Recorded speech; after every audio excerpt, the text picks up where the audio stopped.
Good afternoon, everybody. The November 12th, 24 regular meeting of the Malibu City Council is now called to order. In-person participants, if you'd like to speak, please submit your request to speak form to the clerk. Remote participants, if you'd like to speak, please join the Zoom webinar meeting printed on the agenda and raise your hand in Zoom when the item you wish to speak on is called.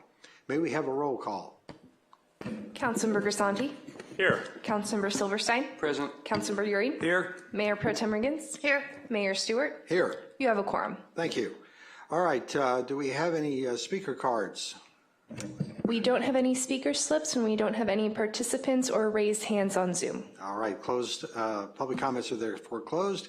We'll now recess to the closed session to discuss the items listed on the closed session agenda. We'll reconvene at 5:30 p.m. to begin the regular session and hear the closed session report.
Good evening, everyone. The November 12, 2024 regular meeting of the Malibu City Council is now called to order. In-person participants, if you'd like to speak, please submit your request to speak form to the clerk. Remote participants, if you'd like to speak, please join the Zoom webinar meeting printed on the agenda and raise your hand in Zoom when the item you wish to speak on is called. May we have a roll call, please? Councilmember Grisanti. Here. Councilmember Silverstein. Present. Councilmember Euring. Here. Mayor Pro Tem Riggins. Here. Mayor Stewart. Here. You have a quorum. Thank you. Norm, would you mind leading us in a Pledge of Allegiance? That's what you get for sitting on the front row. Please rise, face your flag, and state your pledge. I pledge allegiance to the flag of the United States of America and to the republic for which it stands, one nation, under God, indivisible, with liberty and justice for all. Thank you, Norm. Okay, may we have a closed session report, please?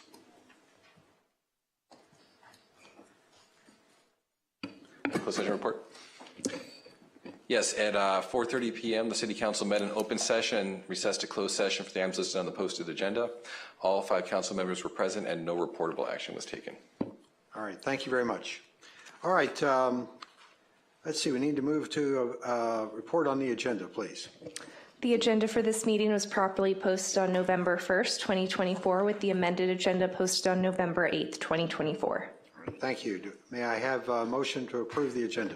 I'd like to make a motion to approve the agenda. Second. I have a second. All in favor say aye. Aye. Any opposed? Being none, the motion is approved. All right. Moving right along here. Now we have the consent calendar. Remote participants, please raise your hand in Zoom if you'd like to speak, or do we have any speaker cards? We don't have any speaker slips, but let me check Zoom. We do have one raised hand for comment on the consent calendar. All right. Do we know who that is? Who that name is? Mitchell. Mitchell, please go ahead.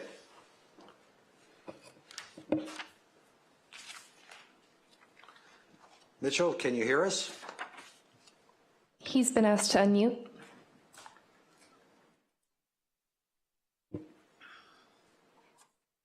Mitchell? Yes, can you hear me okay? Yes, we can hear you now. Go ahead, please. Thank you.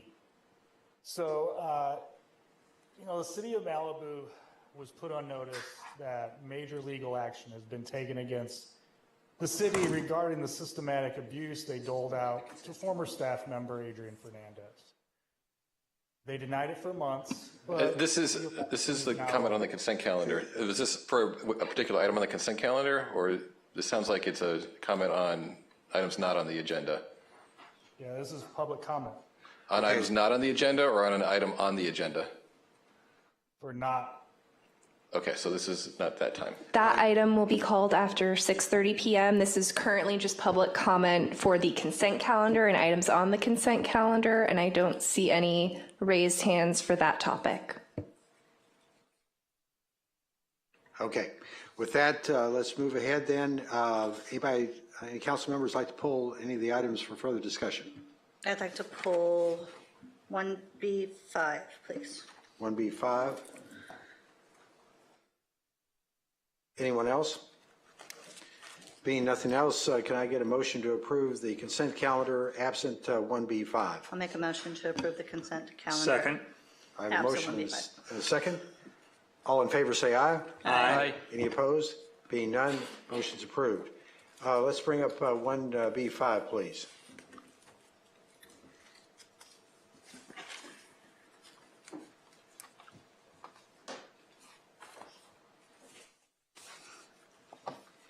Go ahead, Joe.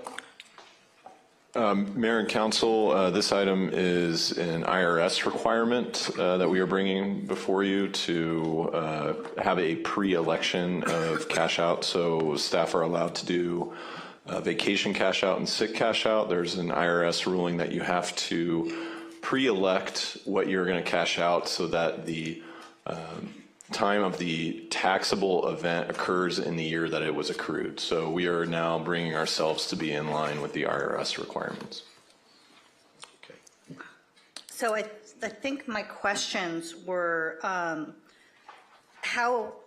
are the staff, when I read through the cash out requirements, how is it going to be communicated to staff? Do they have to do they make the notification on December 1st for that calendar year? Just a little bit more clarification. When do they make their declaration of that they're going to be cashing out their leave balances? Yes, Mayor Pro Tem Riggins, they have to make that declaration in December. So we are going to have a cutoff before the winter closure. I don't have the date off the top of my head, but internally we have communicated it with all staff, and it's been clearly understood what the process is. But so they wanted to cash out in February. Would they not be able to cash out something in February? They could only do it during the December period?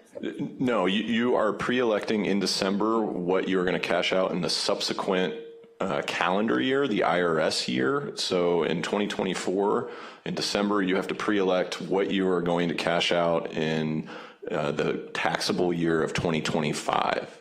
And as an internal process, we are offering staff 2 different cash out intervals. They have to pre-elect what they're going to cash out at those times, and that is irrevocable. That's the IRS requirement. So you are accruing that benefit in the taxable year. So the year that you are then cashing that out is when the tax hit occurs. Whereas in the past, you could have accrued a bank from a previous taxable year and then cashed it out later. The IRS doesn't want you to do that because it should be when you accrued that taxable event. Thank you. Paul, go ahead. So for the purposes of this law, we're pretending our tax year is the same as we're pretending our business year is the same as the tax year? We're in a city runs a tax year that begins July the 1st and ends June the 31st. Yeah, Councilmember Gersani, there's actually really no overlap with the fiscal year that we have. That's for our budgeting purposes. So we could plan our proper 6-month interval that overlaps with the taxable year. But for the purposes of the IRS, your taxes are based on a calendar year. So the fiscal year does not come into play for this. Thank you. Okay. Mary Ann?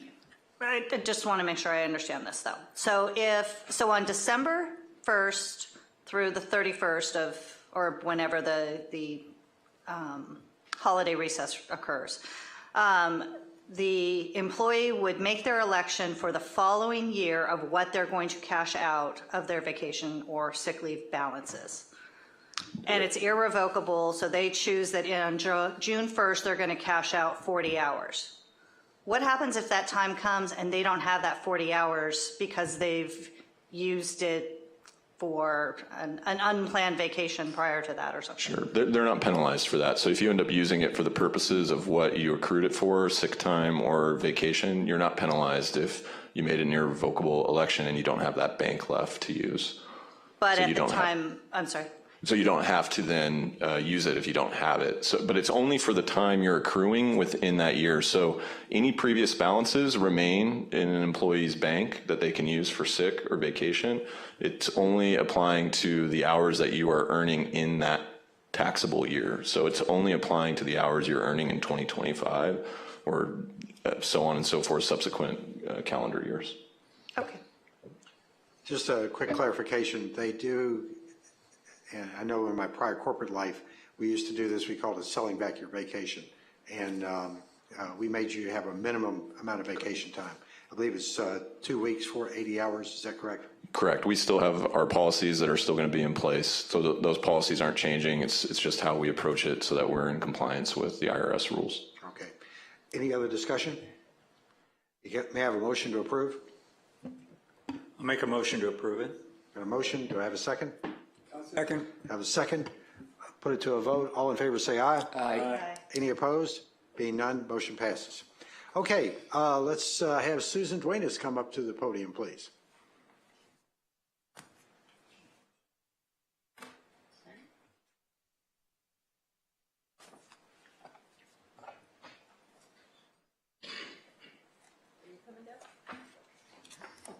Do you want me to join you up there? Yeah. Okay.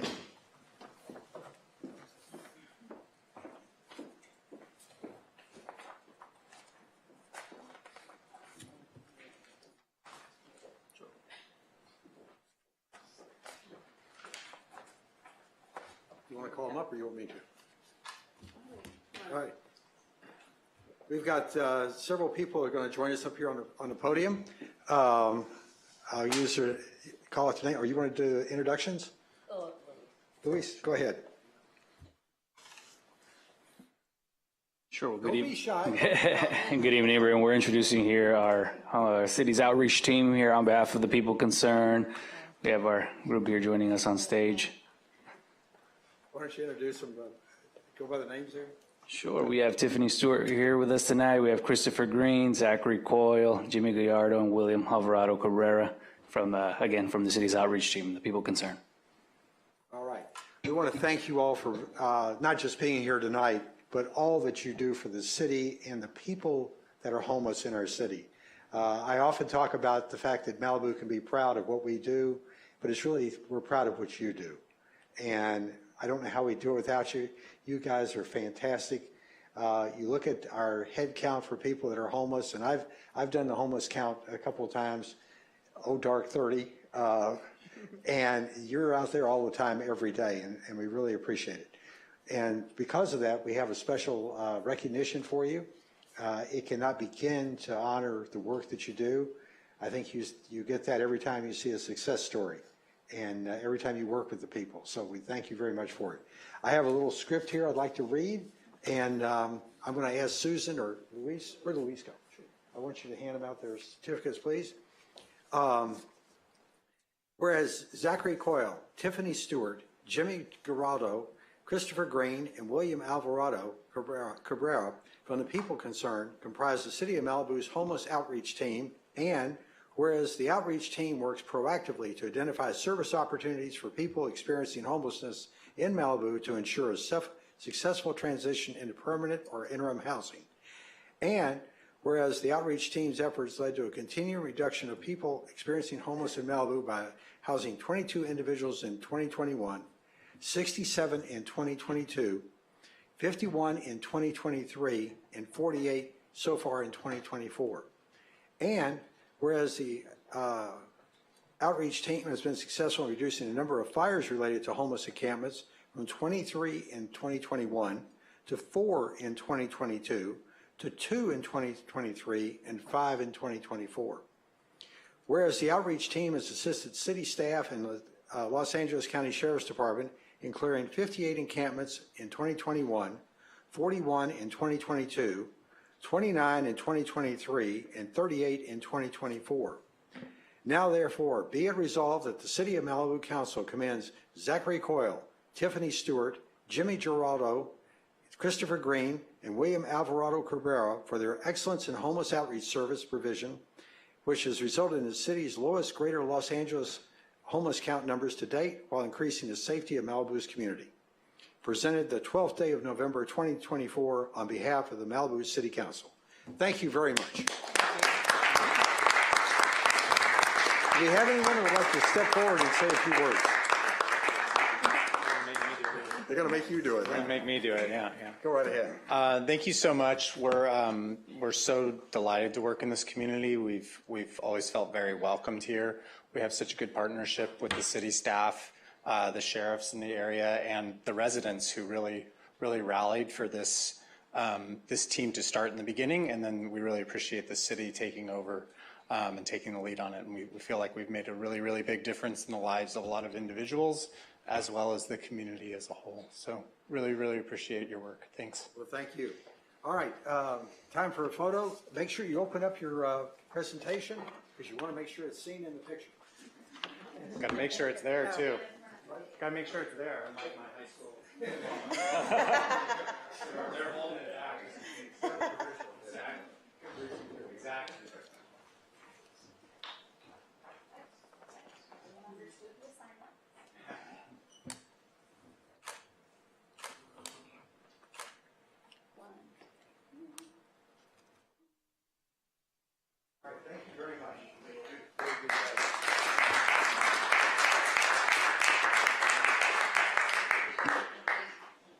I just wanted to say a special thank you to also, you guys really, you humanize everything. You make sure you know everybody who is living out there. And I think that's great that you take such a personal interest and care for everyone involved. So thank you. I will say to everybody in the audience and that's watching us remotely, this is the best part of the mayor's job, is to be able to recognize people that do such wonderful work. And as they're walking out the door, thank you all very much. All right, moving right along. Next item up is we have a presentation on the school separation.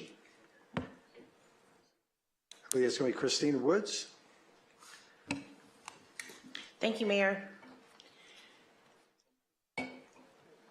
Thank you, and thank you to the City Council for the opportunity to give you a little bit of an update. As the Mayor mentioned, my name is Christine Wood. I am Deputy City Attorney for the City of Malibu, and I'm responsible for the school separation strategy by the city.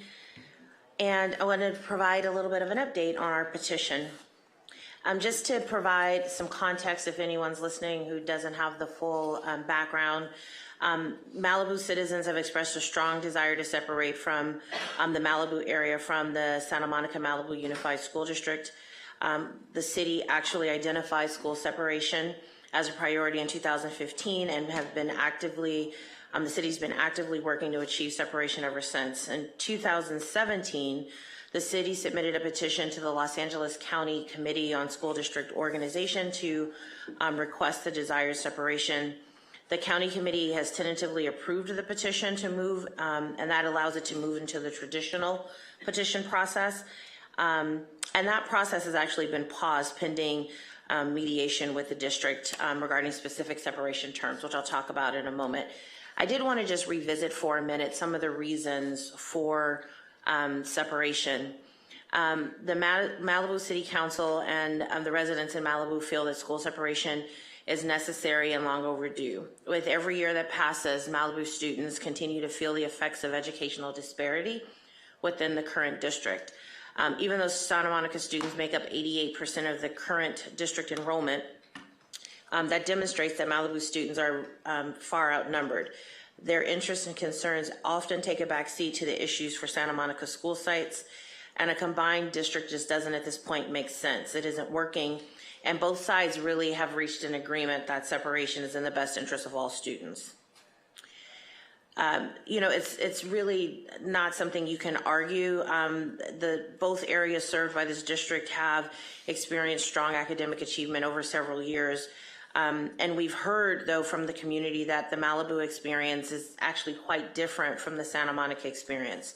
While there are a few shared resources, primarily in the areas of elementary music and special ed, both areas are really independent when it comes to academic services provided to students. The independent part remains true, though the high-performing part is unfortunately changing, and I'll talk about that a little bit later.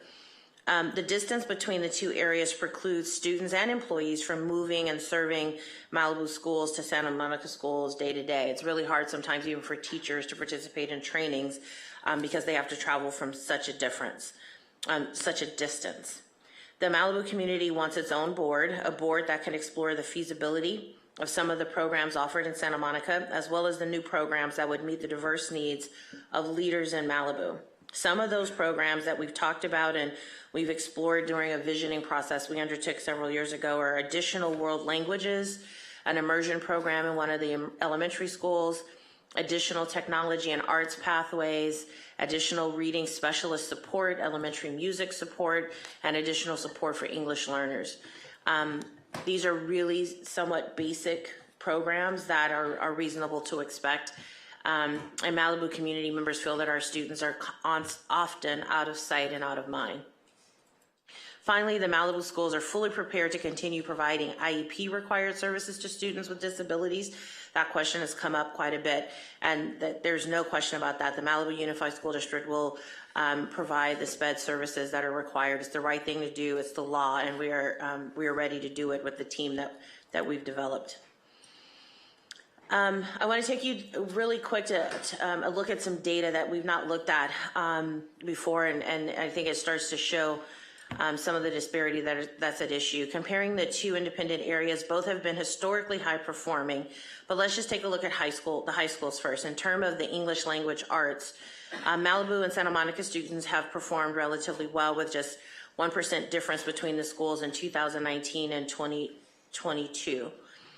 However, in 2023, you'll see that Malibu scores have dipped, leaving Santa Monica High with about 14% more juniors scoring as proficient. In 2024, even though there was an improvement, there's still an 8% gap. Math scores show a similar but more dramatic story. Malibu and Samo High scored similarly in 2019 and 2022, but in 2023, there was a tremendous drop in Malibu scores, as you see there. Malibu's scores saw 19% less proficiency than Samo High. While there may be an explanation for such a drop, it left only 33% of Malibu high school students scoring proficient. That percentage is below the California average for math scores for that year. Malibu scores improved slightly in 2024, but there's still a 13.3% gap between Malibu High and Samo High scores. The data for that, the SAT scores come from each high school profile. It is interesting that in 2019, Samo High scores were slightly higher in English and in math, and on more recent tests, Samo High scores are significantly higher than Malibu scores. So a few years ago, when we first started negotiating with the district, or even when we first brought the petition, our argument was that these were two highly independent and highly performing communities that would not be harmed by a split. Today, Malibu students are underperforming when compared to Santa Monica schools, and we believe that someone needs to look closely at these decreases in Malibu student achievement, and who better to do that than an independent Malibu school district. We also wanted to take a look very briefly at the middle school achievement scores. They have been more stable for all three schools, though John Adams, a Title I school, did have higher scores than Malibu students in English language arts in 2023. In 2023, there are actually, if you take a look at this chart across the district, in 2023, there were 2 Title I schools in Santa Monica that were outperforming Malibu Elementary. From the outside looking in, it's easy to assume that Malibu and Santa Monica are both exotic communities where stars live and play, but as we all know sitting in this room, that is not the reality. All the schools in Santa Monica, both Santa Monica schools and Malibu schools, have students who require significant support. We believe this is a big reason that both sides have repeatedly agreed that splitting the district is in the best interest of all students. Malibu schools are too far from Santa Monica to get the support that they need, and these student achievement scores demonstrate that Malibu can be better. Both Malibu and Santa Monica communities have the resources to provide a world-class education for their students.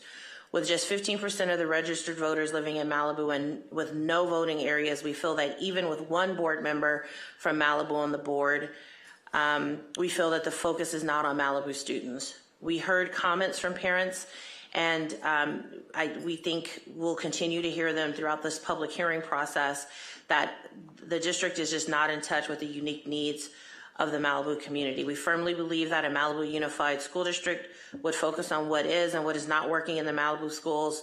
They would, the district would understand the unique needs of our community, and a Malibu Unified School District would take the necessary steps to care for students' health and welfare, improve student achievement, and improve learning experiences for students in Malibu. So basically, it's time to change the direction of academic achievement for Malibu students so they don't continue to fall through the cracks. Stop the enrollment crisis and bring students back to Malibu schools by providing academic programs. Both the Santa Monica and Malibu communities agree that separation is in the best interest.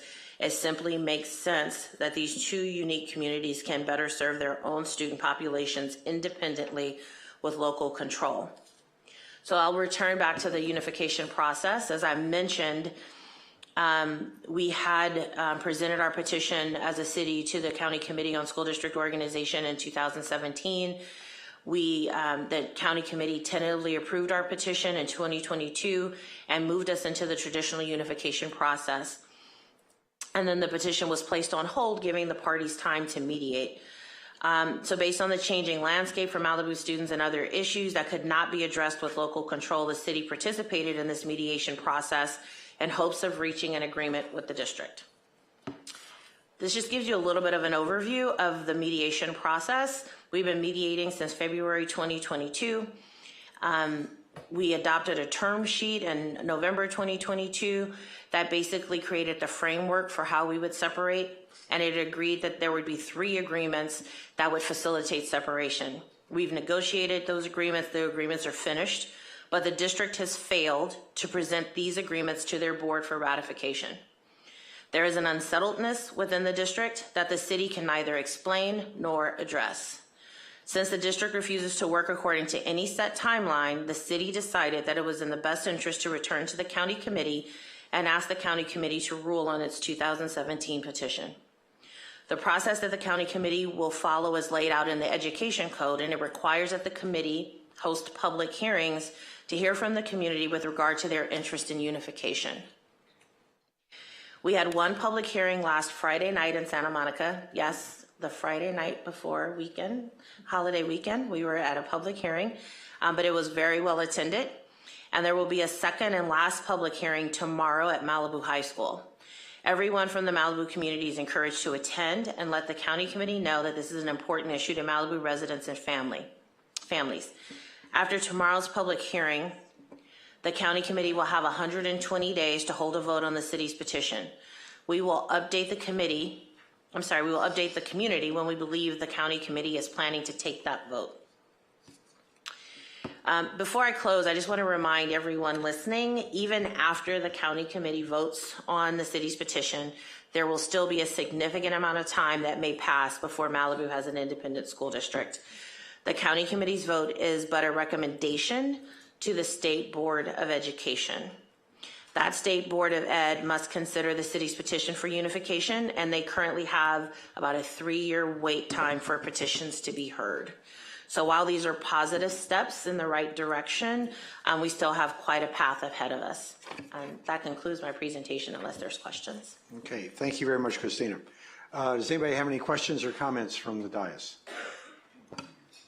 Paul, go ahead. Christine, could you remind us once again about the meeting tomorrow? What time and where? And the meeting is tomorrow at 6 p.m. at Malibu High School. And there will be opportunity for the public to comment and make their voices heard. Would it be a good idea for students to show up? It would be great for students to show up, especially students who've experienced some of the feeling of not being heard, not being represented, not having a voice at the district level. I know there's a lot of times programs don't happen or you can't get to participate in certain music activities. We've heard a lot of this from parents and from students and some of the student outreach that we've done. So we would very much encourage students to attend as well. Thank you. Thank you. Christina, could you just mention who the county committee is and where they come from? So the county committee is made up of 11 different members, and they come from all over the county. They are appointed by different supervisorial based on the different board of supervisor districts. And so there's county committee members from Santa Clarita, from Downey, from Compton, from Torrance. They're from all over the county, and they're responsible for determining boundaries of school districts. And they sit over territory transfers like this all the time. It's just, and usually these types of petitions don't take this long. We've just had a delay in our petition because we've been taking time to negotiate and try and reach an agreement with the district. And the 2 years that we've spent doing that now, unfortunately didn't result in an agreement. So now we're looking forward to having our petition heard as soon as possible. Okay, thank you very much. Anybody else? All right, Christina, thank you very much, and we look forward to seeing you tomorrow night. Okay, all right, we're still moving on track. Looks like we're going to have plenty of time to get this done tonight. It's next up is any commission or committee presentations. We don't have any commission or committee updates tonight. All right, so we're going to turn to the city manager. You've got 19 minutes if you'd like to take it. I'll try to do it in 3 or less. Oh, just kidding. Thank you, Mr. Mayor, members of the council. Just a few things to report on tonight, so I don't think I'll need all that time. One, we're obviously continuing to track the election results as they come in. For those who are watching that, there was an update that was posted today on the county website. I can tell you that on election night, the county counted 1,562 votes for Malibu. And as of yesterday, they had counted 4,284 vote by mail ballots. Unfortunately, we don't know exactly how many they still have remaining to count for Malibu, but there is an update posted on the county website today, and that does include an update on the write-in candidate as well. We are preparing for a reception following the regular meeting on December 9th, at which time any new council members will be seated. By tradition, we are keeping that agenda very light to allow time for the reception afterwards. That's it for the election. Regarding the public safety power shutoff that we experienced last week, the city, we did activate our emergency operations center in response. Thank you, Parker, for putting that picture up. There you can see we were hard at work in the multi-purpose room. We did activate on Wednesday morning in response to the small fire that occurred on Malibu Road, but mainly in response to the extremely hazardous and dangerous conditions that we were experiencing at the time, in combination with the power safety shutoff that was ongoing. Great work by the staff, some of whom were experiencing their roles in a disaster capacity for the first time officially. So I think it was a great experience for the city to have a bit of a dry run, and fortunately for us, besides the fire that occurred that morning, we did not have any really outstanding incidents to report. We kept track of what was going on and made sure to get messaging out to the community before, during, and after the event. We did bring out, because of the severity of the conditions, we did bring out the city generators to every signal that we could hook them up to on PCH. There were a couple signals that had some technical issues. It was a Caltrans issue. They were able to subsequently come out and get those fixed so that we were able to hook up generator power to those. So I'm happy to report that we were able to successfully carry that out. We were able to keep those signals up and going and those generators running throughout the event. By my understanding, most of the circuits came back on, if not by Friday morning or Thursday evening, by midday Friday. And that was the time that we got our power back here at City Hall. So we had our EOC active through Wednesday, all through Wednesday night, and then we shut it down on Thursday afternoon after conditions appeared to be improving. One of the things that we talked about internally, and we're going to continue to discuss, is that one of the issues that we continue to see is a lack of cellular service. This is an issue that we've raised many times in the past, including directly with the companies. They are required to bring out generators to try to power up those sites. But we've not been able to get any real indication or hard commitment from them as to when they will bring those out and any schedule on that. And that remains a real frustration for us because that obviously impacts communication throughout the town. The fire that occurred on Wednesday morning on Malibu Road, there were 5 structures that were damaged in the fire, one severely. One of our fire safety staff was actually on site and was able to assist with the efforts down there. And we're very fortunate that we didn't have any, that the blaze did not get any further out of control because the winds were obviously very severe at that time. I have not heard any information as to the cause. It appears that it started near Pacific Coast Highway next to Bluffs Park. We did have some damage to some of the city's recreational equipment right along the edge there, and some of our fields got singed.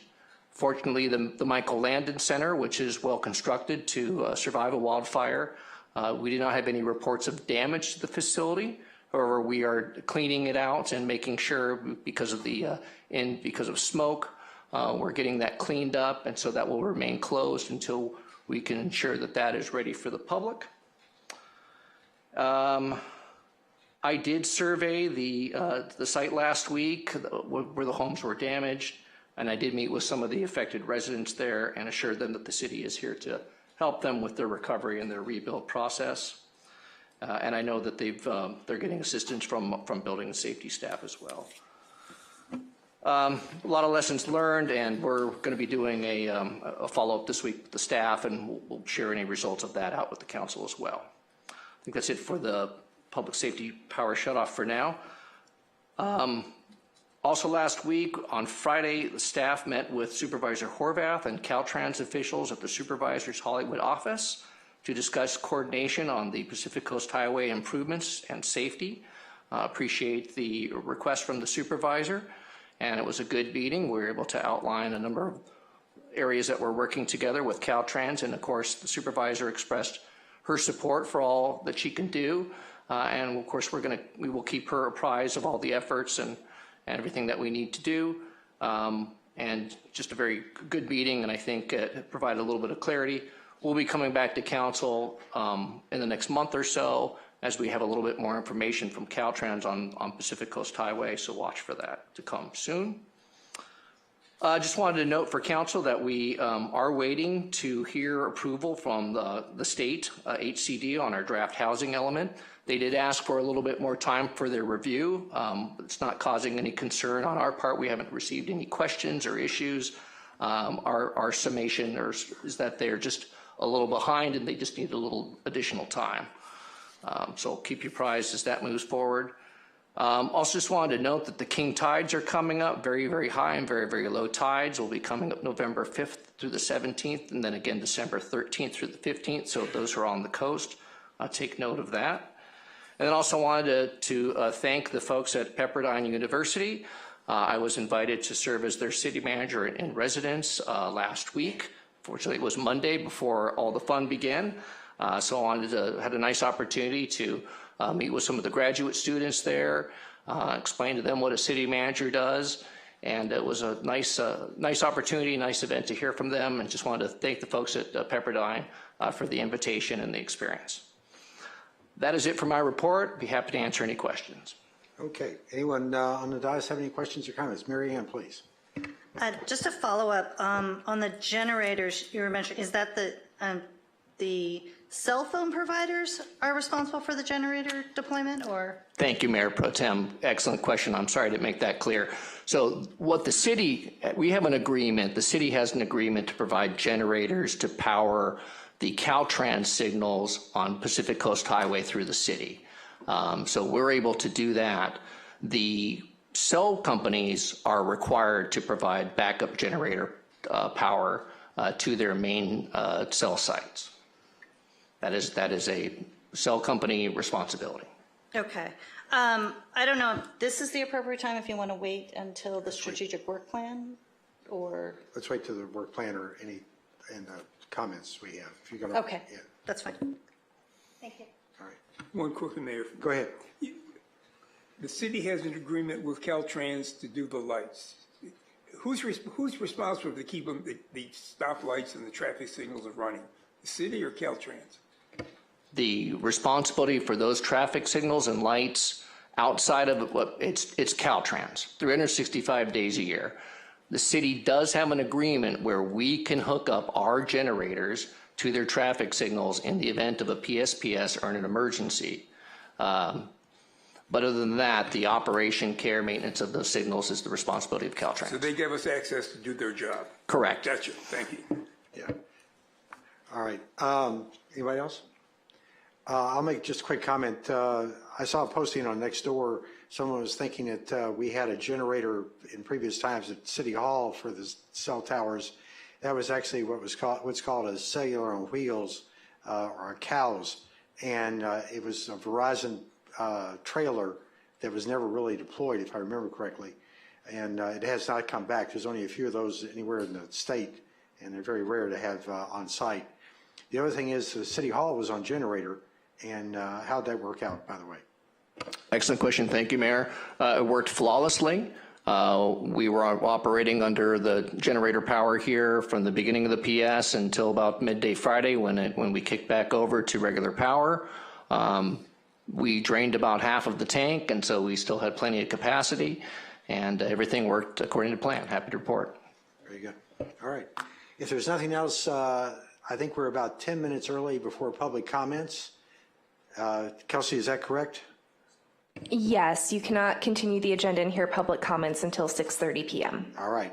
With that, let's take a break until 6:30. So we will see you back here at 6:30, please.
All right, the City Council meeting for Malibu is back in session.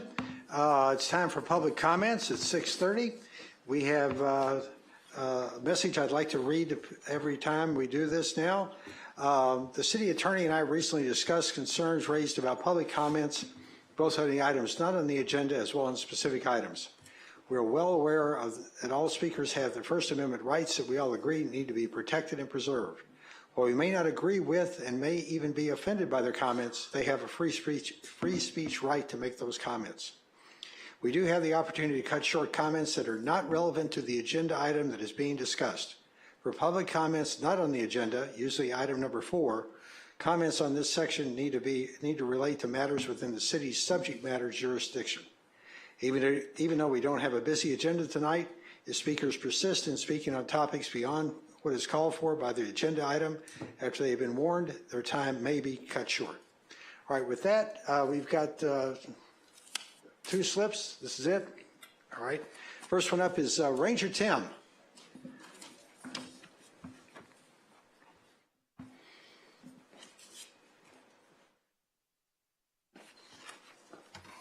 Good evening, Mr. Mayor, respectable City Council members. Good to see everybody. I'd like to give the Coastal Ranger report for last month. Continuous Ranger foot patrols were conducted in all of our parks due to the possibility of new encampments developing. At this time, Rangers are working with Malibu City Outreach and LA County Sheriff's Department to help provide services for homeless subjects in Malibu. In the last month, a total of 510 parking citations were issued. On 11/6/2024, at approximately 09:20 hours, a fire incident occurred just northwest of PCH in the Malibu Bluffs. The MRCA Rangers and MRCA fire crews responded with 1 Type 6 and 1 Type 3 engine, and 6 firefighters to assist LA County fire crews with fire suppression. Prior to the incident, no encampments were present in the area. No witnesses and or suspects known at this time. Currently, the investigation is ongoing. At Lechuza Beach, 5 administrative citations were issued due to possession of alcohol. All-night ranger patrols continued and were implemented during the high wind events and red flag days for fire prevention and suppression. And this concludes the MRCA Ranger report for this month. Thank you. Thank you. Any questions or comments to Ranger Tim? Can I ask a question? Do you know whether the source of origin of the fire was on property owned by the MRCA? Affirmative. It was, approximately 20 to 15 feet from PCH, but on MRCA land. Okay, so you're investigating what initiated it at this point? Correct. The ignition point and origin. Okay, thanks. You're welcome. Thanks for your help in putting it out also. Oh, you're welcome. Appreciate it. Thank you. Okay. Anybody else? Thanks. All right. Thank you. All right. Next up is Halen Conrad.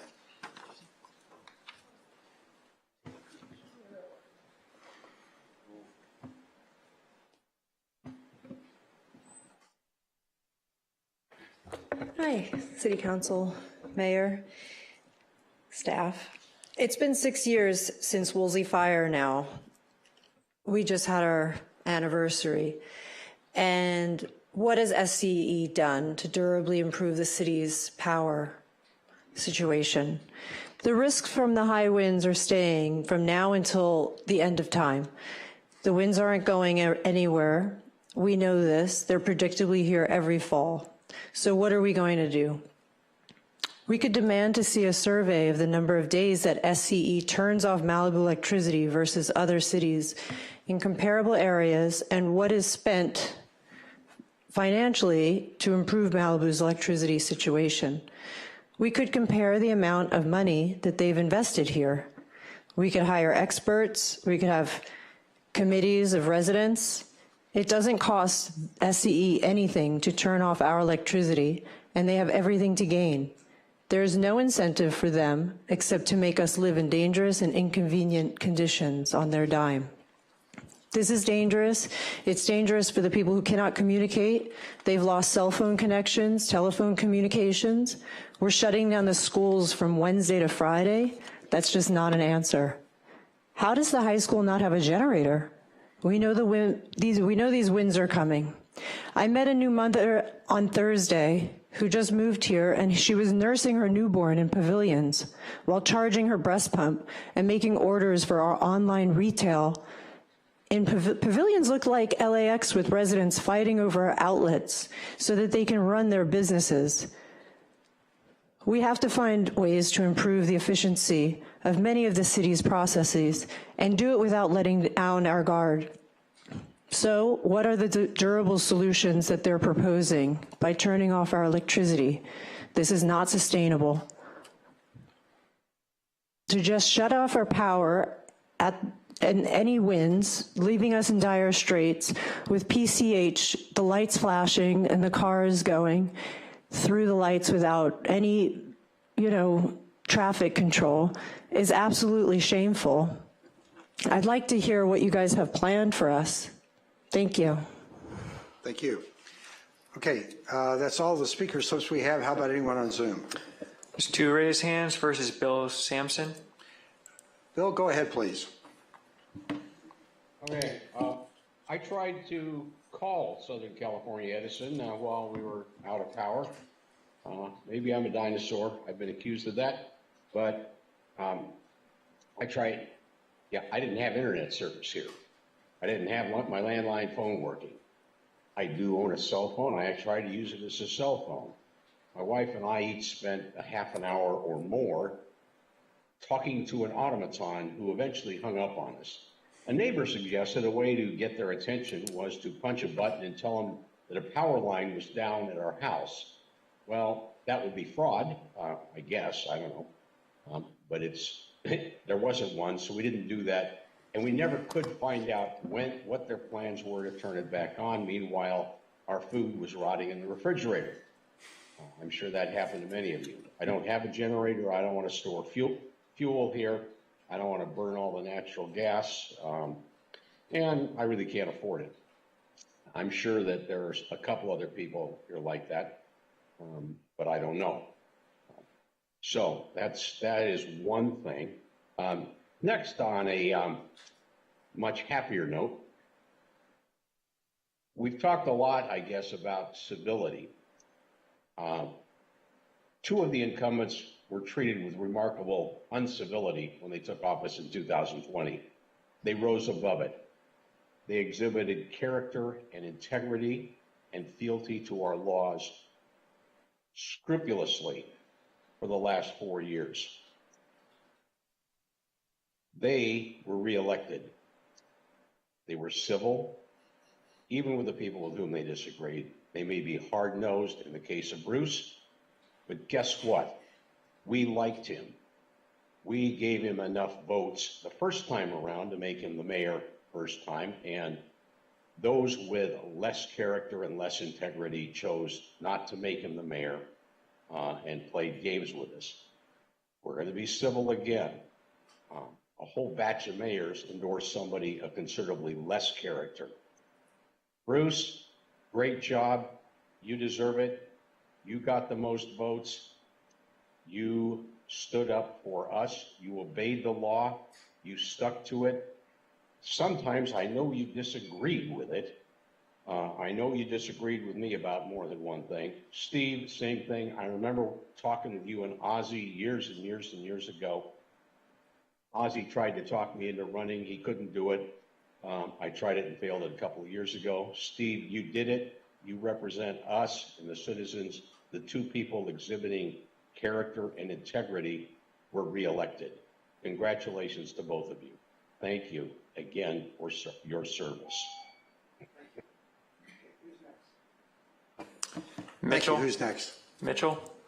Mitchell, go ahead, please. Yeah, so I'm glad that I get to follow that last speaker because my comments about character and integrity as well.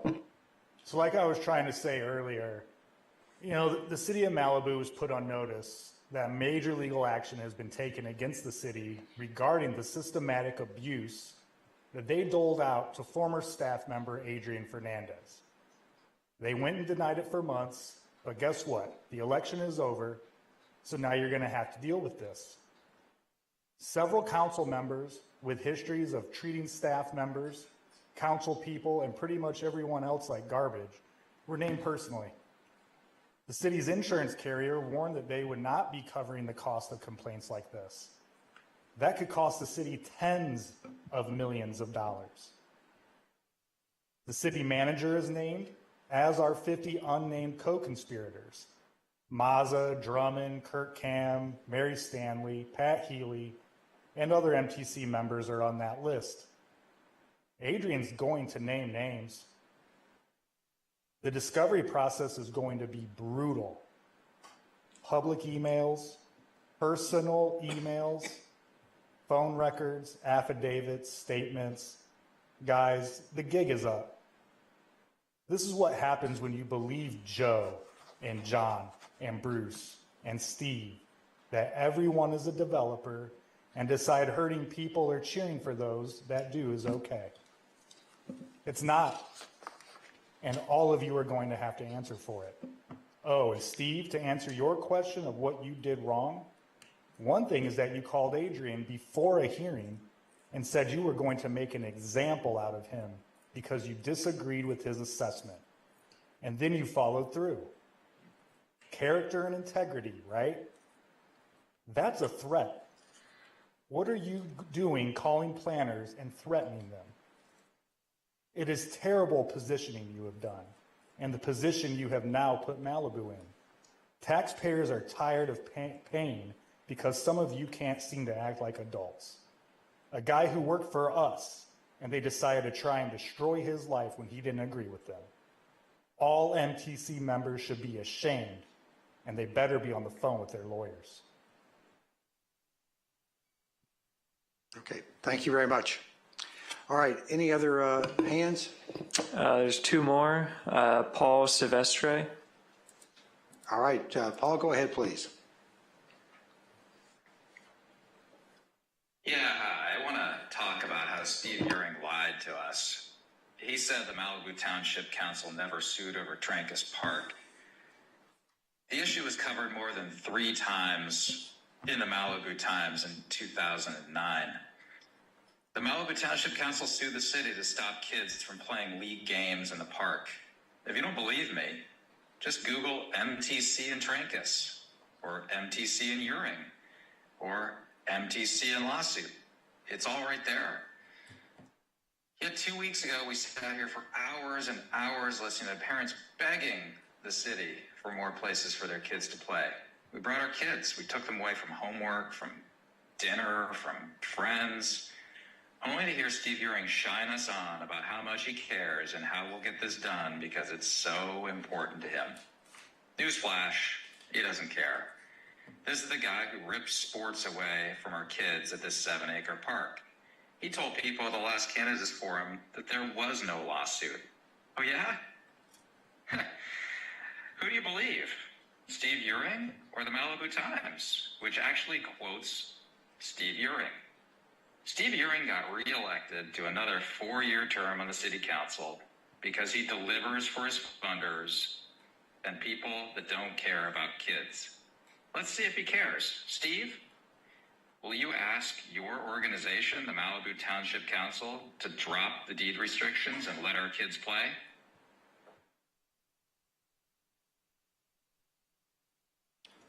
Okay. Paul, thank you very much. I assume you're over. Who's next? Andy Lyon. Andy Lyon, please go ahead. Hey there, can you hear me? Yes, we can. Go ahead, Andy. Hey, how's it going? Maybe people that call in should have to give their full name or something. I don't know. Sort of this character assassination over a Zoom call, or I don't know. Not really the reason we should be able to call in to a city council meeting is to be attacking somebody from the dark. Anyways, whatever, those guys, that's their deal. I'm just here to say congratulations to Bruce and to Steve, and just to overcome that kind of attack and to come out on top it shows that the people of Malibu had your back. Still counting on the write-in votes, so I don't know exactly where that's all going to go, but whatever. Looks like part of the plan came together, and the two guys got back in, and so that's good. I'm happy for that. We'll see how the other seat falls into place. That's all. I'm grateful for that. And, you guys just said something about all the backers. Where's the backers on Steve or the backers on Paul? Like, who had the money in this game this last time? I'll tell you what, I only spent $150. And I think, whatever the PAC number came up for Paul and however much Halen spent on her campaign, which is fine. You can do that. I think that the city of Malibu should really, this is like crazy amount of money coming into a local election. And this is the second time I've done this, so I've spent $300 in the last 2 times that I've run for city council. Last time I got 2,092 votes on $150. It can be done. Bringing in hundreds of thousands of dollars is it's just ridiculous to me. So for that last guy to say, who you're answering to, I know that Steve didn't spend that kind of money, but whatever. So congratulations to Malibu, and we'll see how the write-in tally comes up, and then we'll be back to have a final. And and I'm grateful I know what it was I was going to say I'm grateful that you guys finally figured out how to get gas in the generators for the stoplights out here. It only took like 6 years to figure that one out. The last time we had it, we had the stoplights working. That was pretty good. Thanks somebody for finally figuring out if you put gas in those generators, those lights will still work. All right, you guys have a good night. Okay, thank you very much. Anyone else? Those are all the raised hands. All right. Now we're going to bring it up to the dais. I'm going to break protocol here and bat out of order. Usually the mayor goes last, but I'm going to go first. So you can fire me, I guess. All right. Quickly, attended events, business roundtable on November 1st. Veterans ceremony at City Hall is very well attended.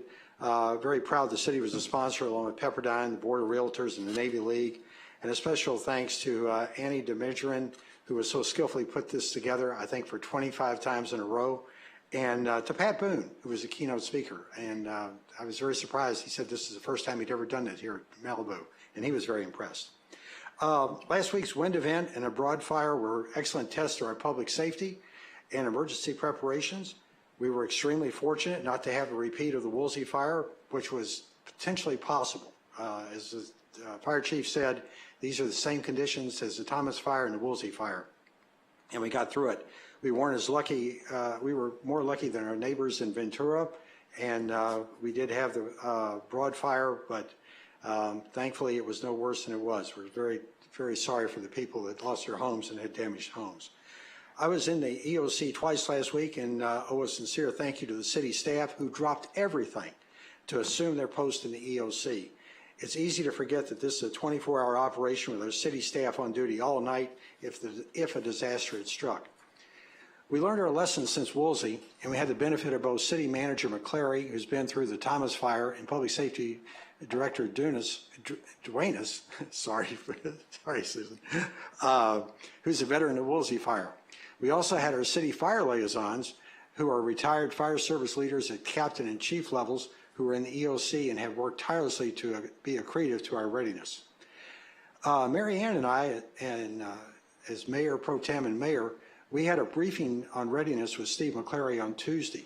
I don't know if this has ever happened in the past, but we went over for about half an hour, 45 minutes, everything that we were ready for that upcoming wind event. I won't speak for Mary Ann, but I was pretty confident we had the proper staff, we had practiced, we trained, and we learned our lessons to be ready if the forecasted exceptional red flag event turned into a disaster. This happened on Wednesday in Ventura and to a degree in Malibu with the broad fire. Once again, we were lucky. We could just as easily have been the mountain fire here in Malibu. It was that easily done if it had happened. But with every training exercise or real event, there's a moment to reflect on what went right and what we could have done better. Sometimes you have to fix what went wrong, and it's clear that we need to address issues related to SCE and the loss of electricity in the city and how that made the situation more dangerous even without a fire. I know no one likes SCE to turn off the power in a public safety power shutoff or PSPS, but these are now accepted methods of reducing the risk of fire, not only from down power lines, but also from debris blown into the power lines. The Public Utilities Commission has endorsed PSPS, and it's here to stay, but with a requirement for following the approved protocols, implementing those procedures, and mitigating the risk of such a power shutoff. Notice I said mitigating the risk. It's in the code for SCE to follow. I think we all can agree that it would seem that SCE is not always follow these guidelines, but we need to find out. And they certainly are not making an effort to mitigate the risk that they create. Loss of traffic lights, loss of cell, internet, and phone service for emergency communications are but a few of the hazards they create. The community has been vocal, to say the least, that we need to address this never more clear increase in risk caused by these power outages. For this, I'd like to request the following. The council bring back a motion at its next possible council meeting, and that may be either the one at the end of this month, or we may have to defer it to the first one in January. But I'd like to have establish a unique ad hoc committee to address the following things. Item 1, what can be done to require SCE to follow the mandated protocols around the use of PSPS in Malibu, including prudently limiting where they occur, as well as improving the time to return to service? Item number 2, develop a set of protocols and standard operating procedures for maintaining the operation of traffic signals when the power is out. This should include how Caltrans responds, how the city responds, and what SCE must do to mitigate the risks they create with their power shutoffs. Third, as with traffic signals, this same process should be applied to the cell providers, internet providers, and phone service providers. And finally, address what the city should undertake to improve its own emergency notifications, including, for example, KBOO, Alert FM, and other city notification methods. The objective of this ad hoc committee is not to implement, but to lay out a plan, this is my recommendation, but to lay out a plan of action for the city to implement through its city staff and its commissions, including the Public Works Commission and Public Safety Commission. This ad hoc should report to the council each month on the results and progress to date. It would have a maximum of 6 months to complete its task. The staffing, I had originally proposed 2 council members and members from the Public Safety Commission and Public Works Commission, as well as someone from the County Supervisor's Office. We can't do that. Turns out it's a Brown Act violation. But what we can do is have the 2 council members, and we can have advisors from these other places on individual comments and inputs. So I'm going to encourage us that we do wrap our arms around the experts that we have available inside our own commissions, as well as with the county and the public. All right, and I'd also like to have a separate consent item to request BB&K to bring us a consultant or legal advisor to provide the council and this ad hoc committee with what its options are and we may have to do to improve, and what we can do to improve the performance of SCE and, if necessary, the communications utilities. 2 requests for consent. I'd like to find out what the thoughts are from the council. Bruce. Okay, so first of all, I always say I welcome us putting on the calendar a discussion of anything that might make the residents' lives better, so I support having that on the calendar, not a consent item. I think we need to have it as an item to discuss. It's a consent item tonight, but to bring it back. Oh, consensus item. Consensus okay, item. Yeah, so I support that consensus. I'd like to see it framed when it comes back as either an ad hoc or a task force, because I actually had on my notes that I think we should have a task force because it's a little bit different. It worked really well with the homelessness situation a couple of years ago. It's formulated a little different. It is a Brown Act body, but I don't think it's a problem with it being a Brown Act body. But we can have that discussion when it goes on the agenda. So I would support it going on the agenda, but in a more broad way. I actually have a number of things I'd like to see this task force look at, specific items. I was asked by the Malibu Times a couple of days ago what my ideas were for that, and I'll discuss that during my comments. But the other thing I'd like to add to that also is that we, in that same item, consider approving a declaration of local emergency arising out of SCE's constant shutting our power off without us having any ability to prevent that, because that will give us powers to deal with the power shutoff that we don't have without the local emergency, and it will immunize us from liability for taking good faith efforts to protect the residents if something should go awry. So I would ask that we expand what you're asking for to be either an ad hoc committee or a task force, and to consider declaring a local public emergency to give us better ability to do what the task force recommends. Or the ad hoc. Or the ad hoc. Thank you. Thank you. Yes. Okay. Anyone else? City manager, or Mary Ann, please. I was just going to say, I agree with bringing that back as an item to discuss. I'm still trying to find where between a task force, an ad hoc committee, or just having our existing public safety and public works commissions tackle these items as part of their work as a high priority item. It's already on their work plan essentially to look at these items, so I think it's something that it would take very little to have him prioritize it. But I'd like to have that added as part of the discussion item when it's brought back. Okay. Steve or Paul? I don't have a problem bringing it back and discussing it. I just want to make sure that there's some things that are fairly obvious that we have to get done, right? I mean, it's pretty clear when the power goes off, we got to get the traffic lights working. It's pretty clear when the power goes off, we got to get cell phone service so I don't want to wait 6 months to get a response from some task force that says, this is what we got to do. We know we got to do that. So I hope when we finish this discussion, there'll be some action that we can take. So let's start fixing that stuff now versus waiting for 6 months to come up with a solution. Okay. Paul or Mary Ann? Go ahead, Paul has something. I think it's a good idea to have this discussion. We had this discussion after Woolsey.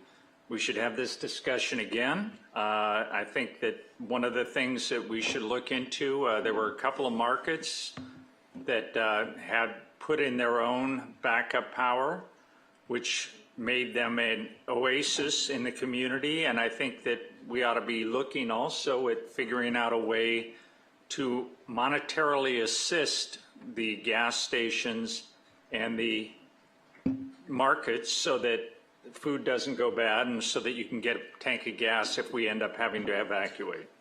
Very good. Mary Ann?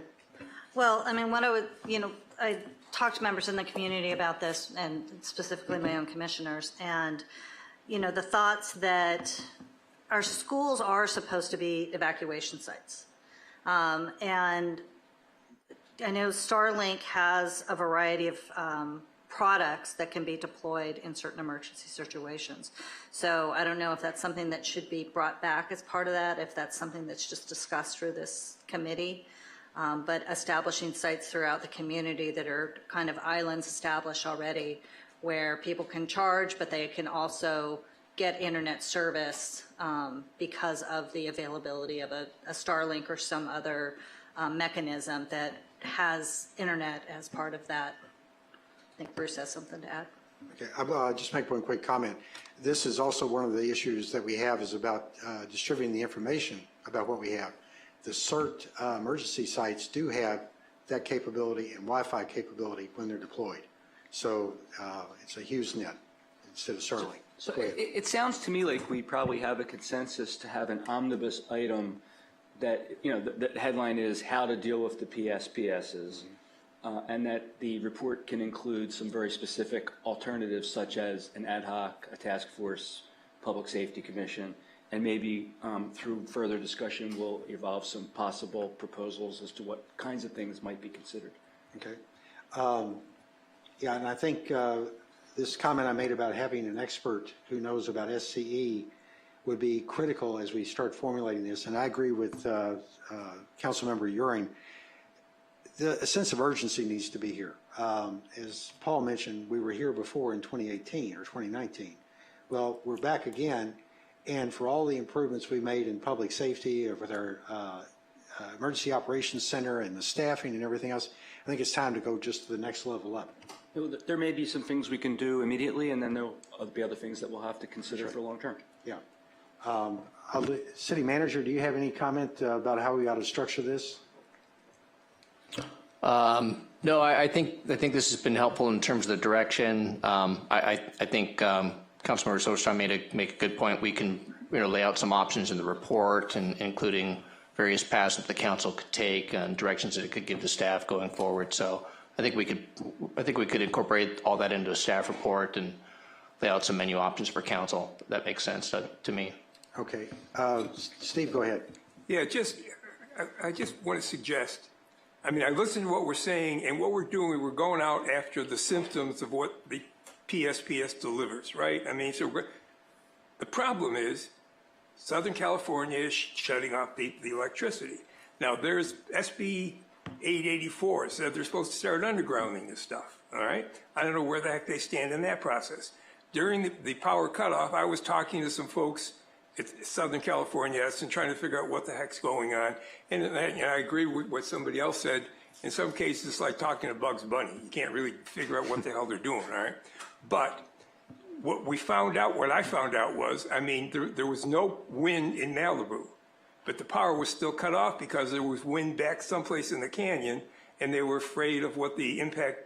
So why don't they just underground the stuff in the canyon, okay, to prevent any problem coming out of there, and they can leave the power on here in Malibu. There may be some solutions we can come up with to get them to fix some of the procedures they're using to keep the power on versus trying to figure out what the hell we're going to do when all the power goes off and how we make all the rest of the stuff work. Just, it's a thought. Yeah, and in my conversations with SCE, turns out that it's the circuits that they're going to bury, not the service lines.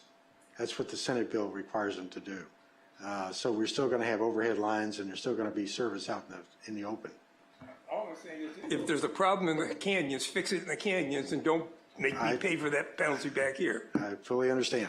All right, I think we've got a consensus for three things. Let's see if I can put them back out. One is to have an ad hoc committee or a task force discussion. Trevor, you're going to say something or no? Okay, just listen. Task force or ad hoc committee. Secondly, ask BB&K to bring us as soon as possible resources to be able to talk about what we can and can't do with SCE. And then also the recommendation that we look at having an emergency declaration to allow us additional powers in order to either enforce or limit liability. Is that a consensus? Or the Public Safety, Public Works Commissions. Yeah. The item we brought enough to consider all of those items. Yeah, we'll bring it back to consider all those. I would like to ask, because we're going to be dark part of December and our agenda is not very heavy in December, if the city manager might be able to give us an update at each one of the meetings we have quickly about where we are and getting ready for this. Because if we're going to defer it to January the 9th, I think we need to hit the ground running. And I think a sense of urgency is very critical for this, because as we've seen with some of the other things, we may be in fire season before we know it, and we're not finished. So the clock is going to be running. If the city manager and or staff would like some assistance, I'm happy to work on the report if they would like to help. Okay. You got all the helping hands you can have, except for as long as we're not in the same room together. All right. Do we have a consensus on this? All in favor? Aye. Any opposed? Being none, I know what we're going to be working on next. All right. With that, I've taken my batting out of order. Let's turn it over to whoever wants to go next. Steve? Yeah, I'll take a run at it. A couple things. I got an email over the week from somebody, a resident. Apparently there was somebody locked in Surfrider Beach when the gate was down, and they had to stay there overnight, so the resident was bringing them blankets and pillows because the people were going to sleep in the car. And apparently they called the sheriff, and they called Beaches and Harbor, and they couldn't get anybody to open the gate to let the people out. So, I mean, I was hoping the sergeant would be here tonight. Maybe he could, at least make sure they got some communication between him and Beaches and Harbor, so if somebody's stuck in there, we can get them the hell out. be happy to follow up with both Sheriff's Department and Beaches and Harbor. Super, thank you very much. I'll echo the mayor's comments. The Veterans Day meeting was very good. I thought they did a heck of a job. It was packed like it was in the prior years, and I think it's really important that it's like they said, you know, keep mentioning their names and we won't forget them, and I think that's the right thing to do.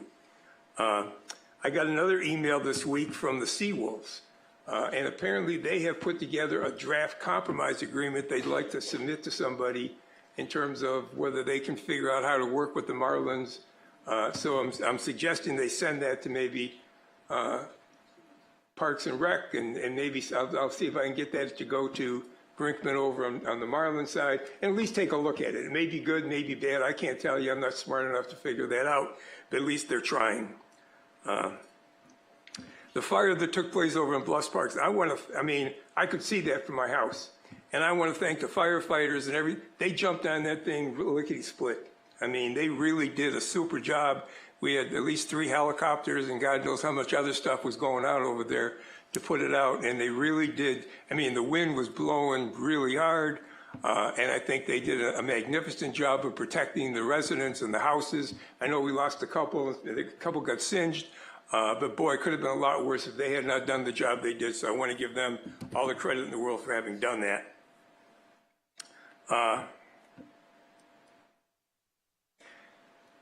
A while back, well, okay, here's at least what I think I see right now. You know, these climate events are getting more powerful and they're lasting longer, all right? And a while back, we had talked about the fact that should we take a look at the reserve we have and make sure we've got enough of that earmarked to deal with future disasters so we don't get stuck. I mean, because look, this is not going to get better overnight, all right? And I'd like to see if we can't get that put together so when we come up with the new council, we can take a look at it with them and see what the heck we do with that. But, you know, look, if we keep, you know, we're getting wake-up calls with these fires and the wind events, and as opposed to sitting back and saying it's going to change, it's not going to change, it's only going to get worse, and I just want to make sure we're prepared to do that. So, city manager, if you just make sure somewhere down the line we're ready to go, and when the next council comes in, I would appreciate that. Okay. I echo the mayor's comments on the PSPS impacts on the residents. Again, you know, the traffic signals, cell phones, these alerts that I get a text message every 20 minutes with the same message. It doesn't tell me anything new. We got to find a better way to alert the residents so they know what the heck's going on, because what we're getting from them is not really doing anything. And the other side of it, I got a ton of emails and phone calls over the last power outage. And I mean, I talked to people who live in condos. And some of the older folks who are living in condos, the condos do not allow you to put up individual generators. So they're screwed, right? I mean, they're sitting there, and some of these people have got medical problems, and you know, they're out of power for 3 days, their food's rotten, they can't get anything done. So again, dealing with the symptoms is one process, but we got to find a way to go back to Southern California Edison, or the Public Utilities Commission, whichever one it is, and squeeze these guys and figure out ways to reduce the number of these power cutoffs. Because there's just impacts that we're going to have a very difficult time taking care of the residents, and that's really our job, to make sure we keep these people safe. What else have I got? Trevor, this is for you. City council policies. Tell me what they mean.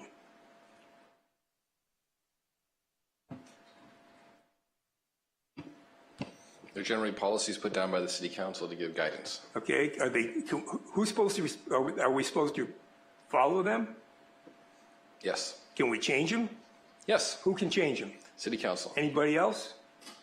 The city council policies for the council to change. Okay, if the city council hasn't changed them, are the rest of the city staff supposed to be following them? Yes. And if they're not, what happens?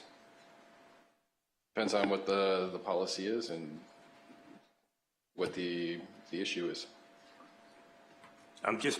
So they're not supposed to change them though, right? They're supposed to follow the policies as written.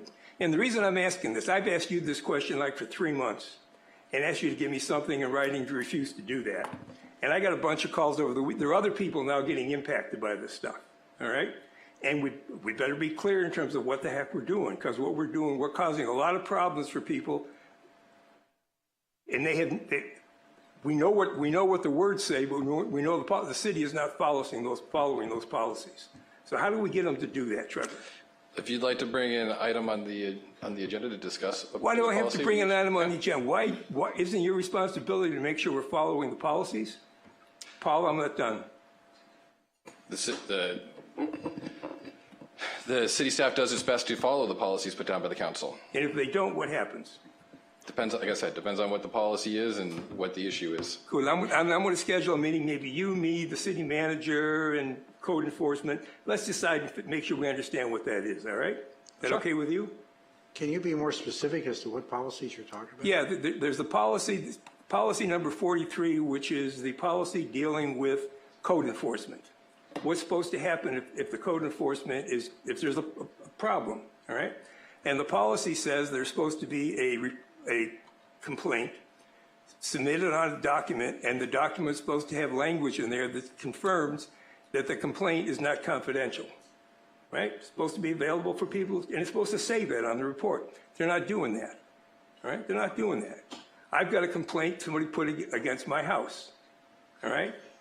And I believe it's part of the same guy that called up here that, talking about what I'm doing wrong or what, and I'm trying to get an answer. I've asked Trevor to take a look at the person who did it and make sure it's actually a person. It isn't just some, name they made up. Can't get anybody to do anything. So if the city's not going to do something, I'm going to. And I'm going to protect my rights, and I'm going to protect the rights of some of the other residents who are going through the same thing. So we're going to have a meeting, see where the heck this goes. I'll keep everybody informed. Okay. Last one, the election. And the election has not been called yet, so I'm not going to jump on that train. But I do want to thank the people who voted for me.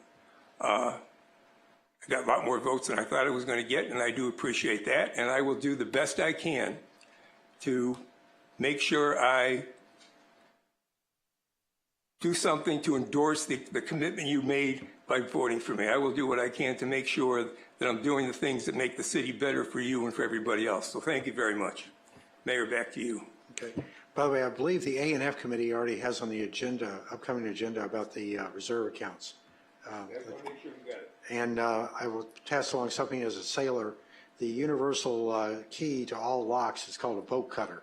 So that could have solved the problem. All right, who's next? Paul. I'll go. Well, it's hard to remember that actually the last meeting was before Halloween, but it was, and I've got to report that there was a very wonderful meeting for Halloween in Malibu West, and we ran out of 25 pounds of candy. It's really quite a community event, and really loved it. Had a great time. Everybody liked it. That was good. Business Roundtable was last Friday, and I was online for that. Veterans Day was great here. And last Friday night, I testified at Santa Monica Malibu Unified School District before the county committee. And I think that I would urge you all to show up on tomorrow night at Malibu High to hear what happens with that same committee here in Malibu. And I hope everybody will join me there, and we will all have a lovely time. And who knows, we may end up with a school district of our own very soon. Don't forget this. The other thing I wanted to mention is there's a new art show that is now installed in the hallway outside our chambers here. The title of it is Feminine Perspectives. It's works by various female artists who live in Malibu. And there's going to be a reception this Sunday. It's open every day during the week from 8 a.m. to 4 p.m. But this Sunday, there will be a reception on the 17th at 12 p.m. There's food, there's music, And a lot of the artists will be there to talk about the art. And I would urge everybody who can to show up and support the acts of the Arts Commission. Bruce or Marianne? Bruce? Sure. So first of all, as always, thank you to the public speakers who submitted written comments as well as those who spoke. Let's see, I'm going to go through my notes here. The fire. So I watched the fire on the bluffs and I guess to some extent on Malibu Road from my home. And anyone who hasn't seen it, there are a lot of recordings on social media. Some of them are pretty spectacular to watch. I don't mean spectacular in the sense that they're enjoyable, but the footage is spectacular. I put some up as well. I was hoping that maybe somebody from the fire department would be here tonight, but they're probably very busy in Ventura. I watched. There were 3 choppers that were circulating. I mean, one after another, doing a circle into the pond at Pepperdine, picking up water, going around and dumping it, one after another, almost like a carousel. And it was extremely efficient and effective. In addition to that, there were 2. I don't know what you call those super choppers, the one that have the double blade. No, not super scoopers. I don't believe the ones that they have at the fire base. But they were 2 of them that were also circulating. They had much larger loads, and I think they have some fire retardant in addition to the water. And there were some fixed-wing crafts that tried to assist, but I think the winds were too strong. On top of that, there obviously were many trucks, there were many people, there were bulldozers. It was just very impressive to watch, and I think it took maybe 2 hours before they had that completely under. I mean, it wasn't out, but it was completely under control. And it was. I live maybe a kilometer away. I didn't have a concern for a moment watching it because I knew that it was under control and that they had it. So we owe a debt of gratitude to the fire department for that one. I want to briefly reference the city council election. After being the object of derision by a small but vocal group, as well as of people who showed up, as well as anonymous callers for the better part of the past 4 years, it was encouraging to see that those people don't speak for the community. I'll have more to say about that when the election results are formally certified. You know, we don't have an AP here to call the election, but if we did, the election would have been called many days ago. So I want to congratulate Steve and Helen, especially, for joining our crew. It'd be great when you're up here 2 meetings from now. And also congratulate Paul, Channing, and Andy for their efforts. Helen made comments about SCE. We all spoke about that tonight and concluded with the question, what do you plan to do for us? You won't get to ask that kind of question 2 more meetings from now because you'll be one of the people that will have to help us figure that out. So I suspect we'll have that meeting to do that after you're up here and seated. I have some ideas that I'd like to throw out also for the PSPS issue to be discussed. So this is for some guidance possibly for the report that gets done. I was asked specifically by the Malibu Times the other day, what did I think we should be doing? And I'm just going to read the answer I gave them. With respect to SCE, some residents have proposed that we create a task force to come up with a plan the City Council can consider seeking to implement. I suspect there will be support for that proposal in the City Council, and we will see that task force, or in this case possibly an ad hoc or possibly the Safety Commission, created. Among other things, I'd like to see the city and or SCE, 1, make provision through batteries, generators, and other measures to ensure that traffic signals and cellular service is maintained in Malibu whenever the power is shut down, with or without Caltrans cooperation. 2, create multiple locations where residents can go to charge their electronic devices. Sounds like we are on the way to that, but I'm not sure that we have it as well as we could. 3, I'd like to provide dry ice for food and that otherwise spoils, and or create a community food storage center. 4, create some sort of program that provides financial assistance for residents who want to have backup generators. And I love the idea of perhaps doing that for some of our commercial establishments as well, so they can become centers where people can come to get power. But over the longer term, I'd like to see, obviously we all want to see more lines within Malibu buried. But more importantly, I think the circuits need to be reconfigured. And I spoke about this with the SCE representative who was here at the last meeting. The lines in Malibu are not the problem. The lines in the mountains are the problem. And as much as we'd love to see the lines buried in the mountains, that's not going to happen. That's a pipe dream. They're just not going to bury all the lines that run through the Santa Monica Mountains.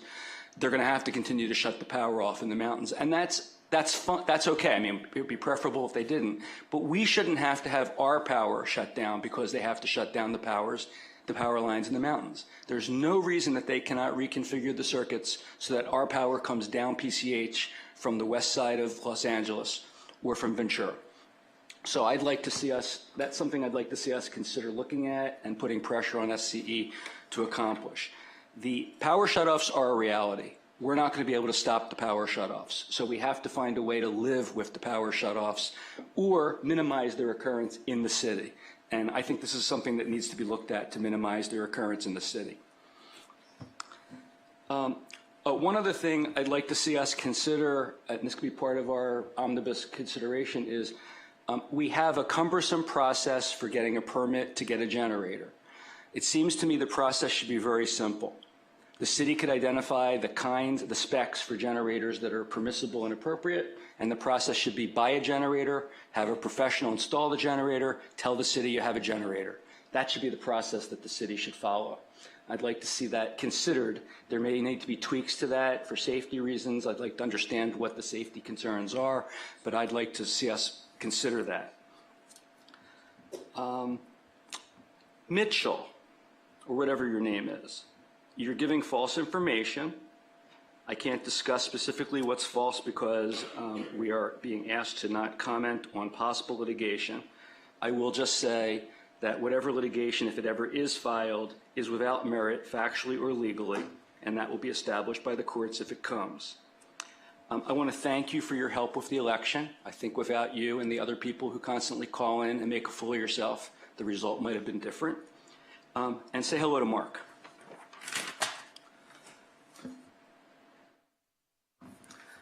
Veterans Day event, which I think we all attended. It was uplifting and an important event.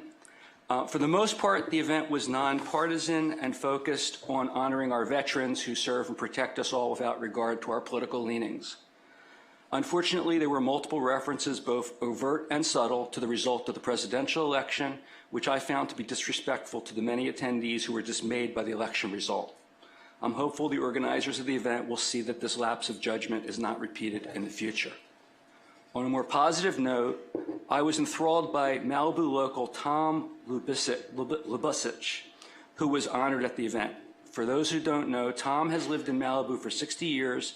He's approaching his 99th birthday, and he regaled us with some of the highlights of his service in the U.S. Army during World War II. It was fascinating to listen to.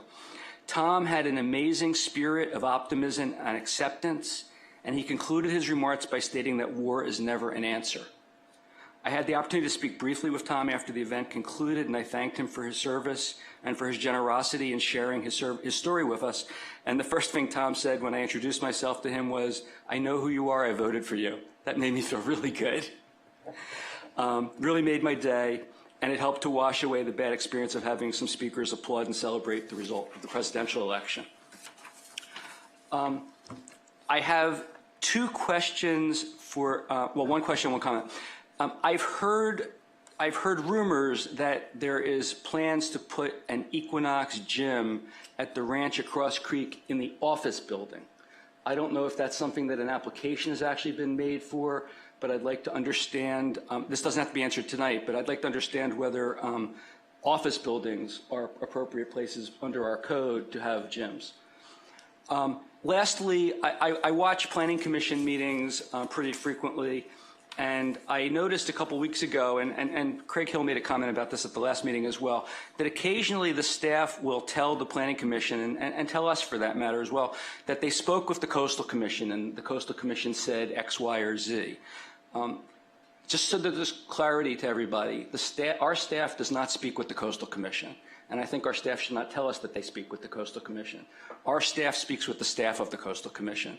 And just as we, from time to time, have different decisions than our staff recommends, the Coastal Commission, from time to time, has different decisions than their staff recommends. So I think that it's probably shorthand for we spoke to a staff member, but I think that should be made clear because it often is the impression to the public that the Coastal Commission has given some advisory guidance for what we can and can't do. And the fact is we never learn what the Coastal Commission will or won't allow until we get before them. Thanks, those are my comments. I'd like to make a couple of quick comments, Bruce, not to correct you, but I want to expand on what you said.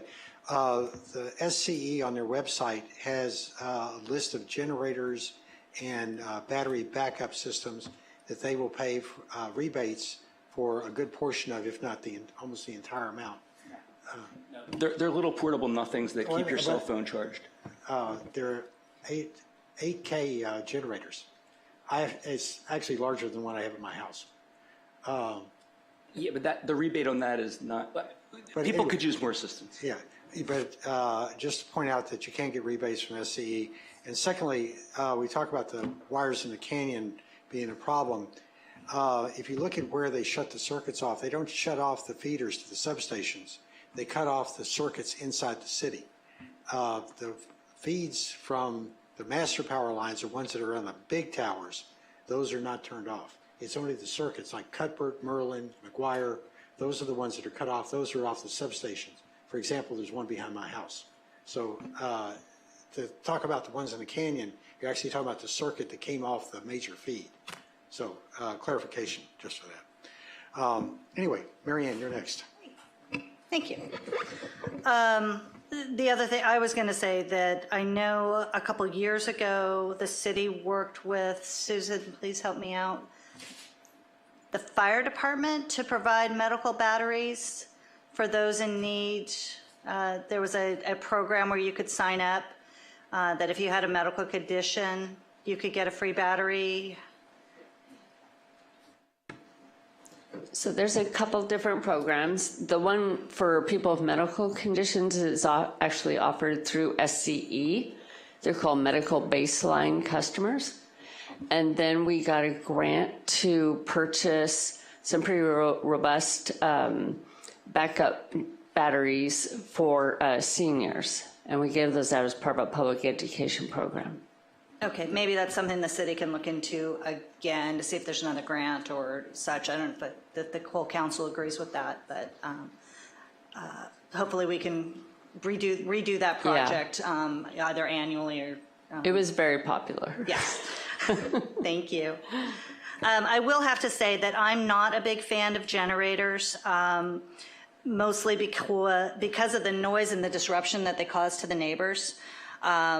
And in many of our neighborhoods, you can hear generators that are several blocks away from you. And even if we do have robust generators by the individual private property owners, I think they should have a shutoff time that matches with our quiet time from 10 p.m. to 7 a.m. And other things. With regards to actually having a streamlined permitting for generators, I will pre-answer that I think it's difficult given the customization of the homes that we have in Malibu, what things are going to be operated off those, and so it really does come down to an individual preference on the property owner, what they expect that generator to power in the event of a shutoff, so it does make it difficult to have a streamlined process for those, but I'm sure that our Environmental Sustainability Director will be able to expand on that and let us all know what the proper requirements are. Let's see, we talked about that already. I noticed, and for the city manager or for the public works director, there was a small landslide between Corral and Latigo, and it seems that the fence that Caltrans installed last year or earlier this year did catch it, but there's a lot of debris in there, so I don't know, and it looks like it moved the K-rail, so does Caltrans know about that, and are they going to be cleaning up that debris anytime soon? I know they were notified of it late last week. There was a large rock fall that came down middle of the week, correct, between just a little bit north of Corral Canyon.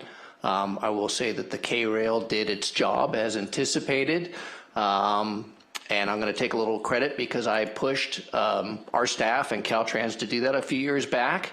So I was glad to see that the K-rail did its job, but I don't have an ETA on when they're going to get that fixed. But I'll inquire.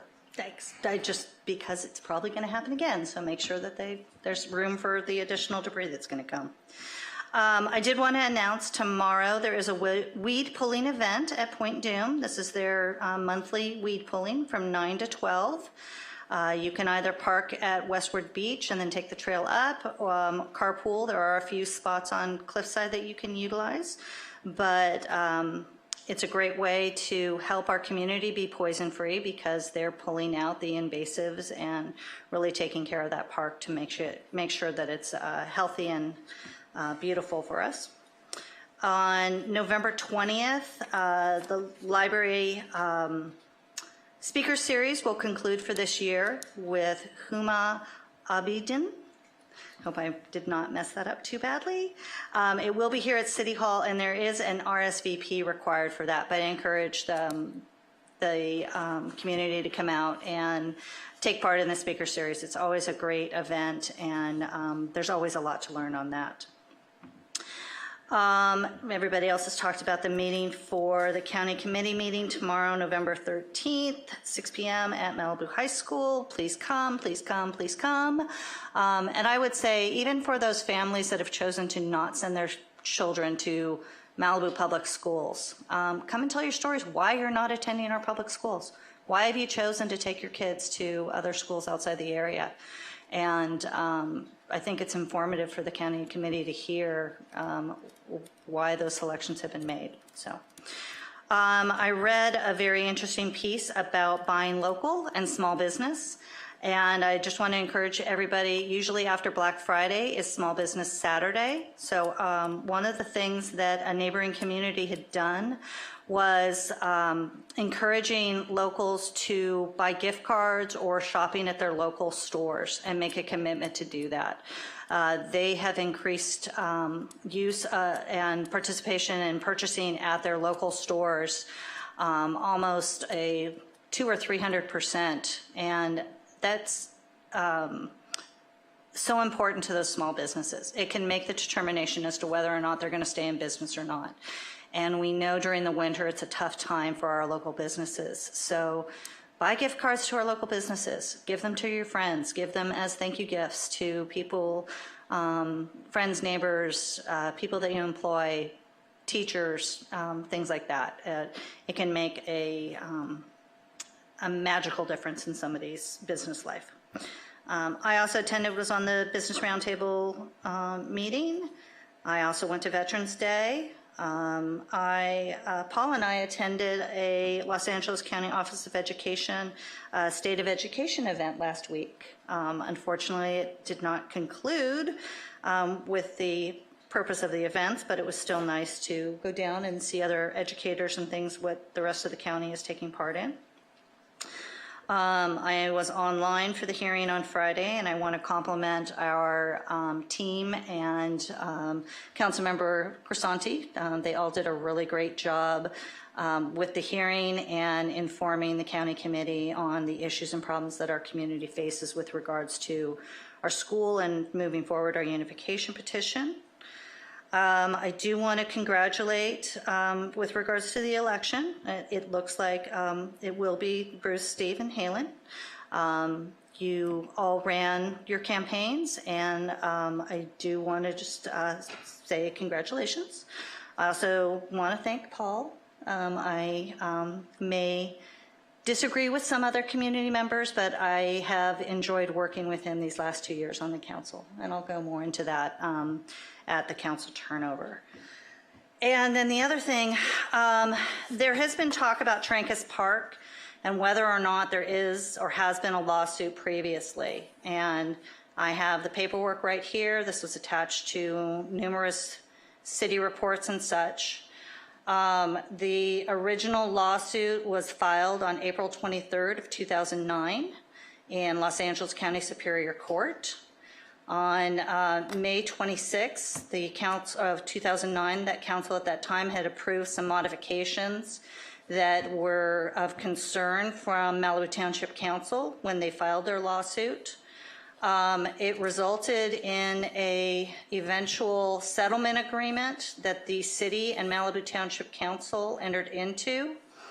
And one of those was Notwithstanding any provisions to the contrary in this agreement, the city agrees, represents, and warrants that it shall refrain from eliminating or otherwise changing in any way the conditions of approval prohibiting league play on the multi-use sports field, and that league play shall be prohibited in Trancas Canyon Park.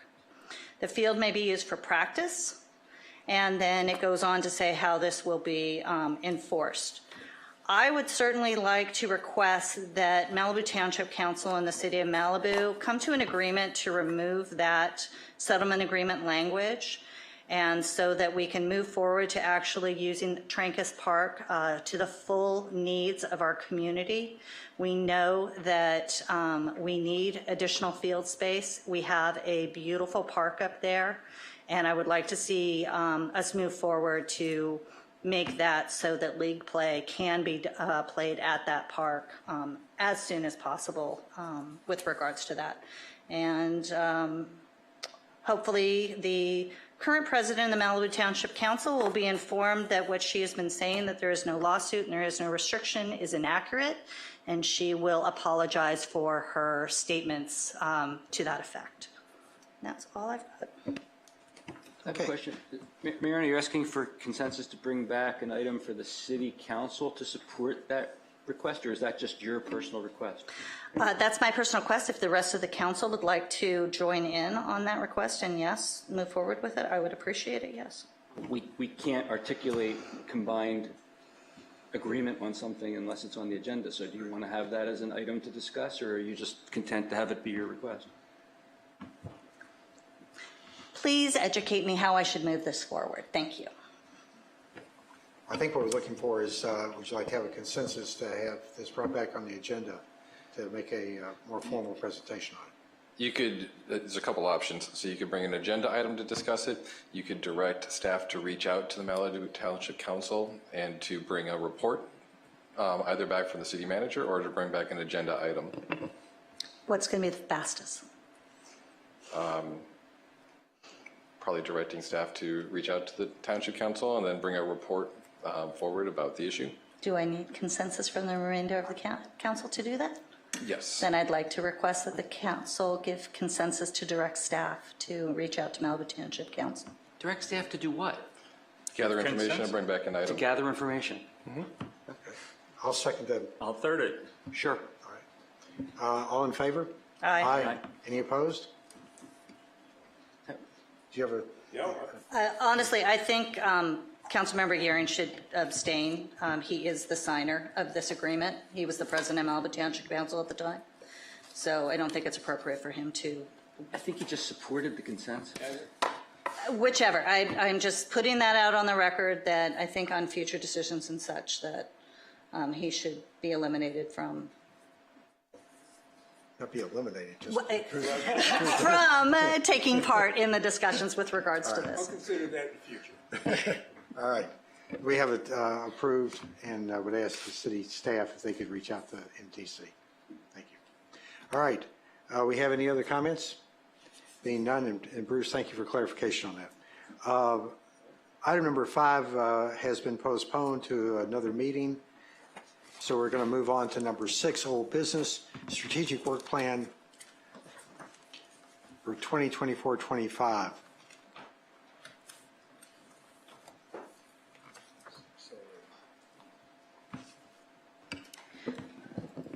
Good evening, Mayor and members of the council. Before you, you have the reprioritized strategic work plan for fiscal year 24-25. Obviously, we've already gone through a bit of this fiscal year, but back on September 18th, the City Council did have a special work session where we conducted a review and looked at the completed projects from the previously adopted list that was done back on September 27th of 2023.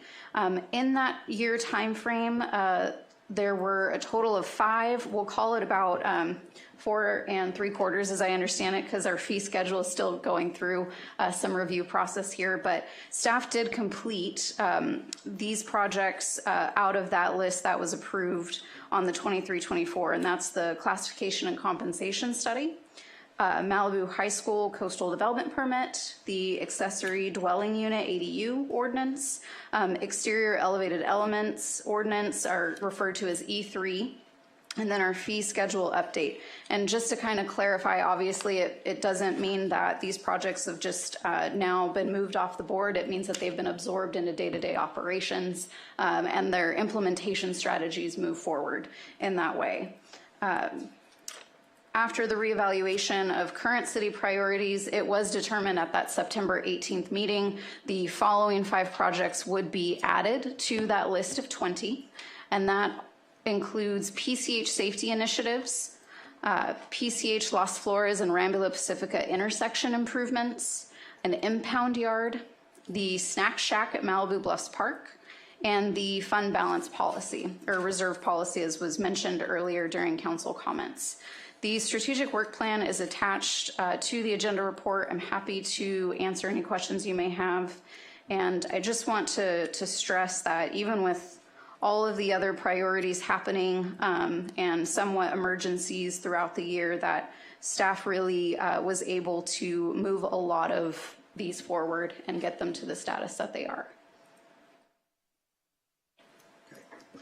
All right. Do we have any public comments on this item? We don't have any speaker slips, and we don't have any raised hands on Zoom. Okay, public comments are closed. Bring it up to the dais. Anybody have any questions or comments? I have one quick one. We were supposed to have monthly reports, I thought, on some of these. When are those going to commence? So with the adoption of this prioritized work plan, you would be looking at your next report, and it would be, when we talked about it in the strategic priority reprioritization work session, we had talked about once a quarter. We can obviously move that up. This is only for the next 6 months, so I do want to emphasize that. The next update would come to you at your meeting in January.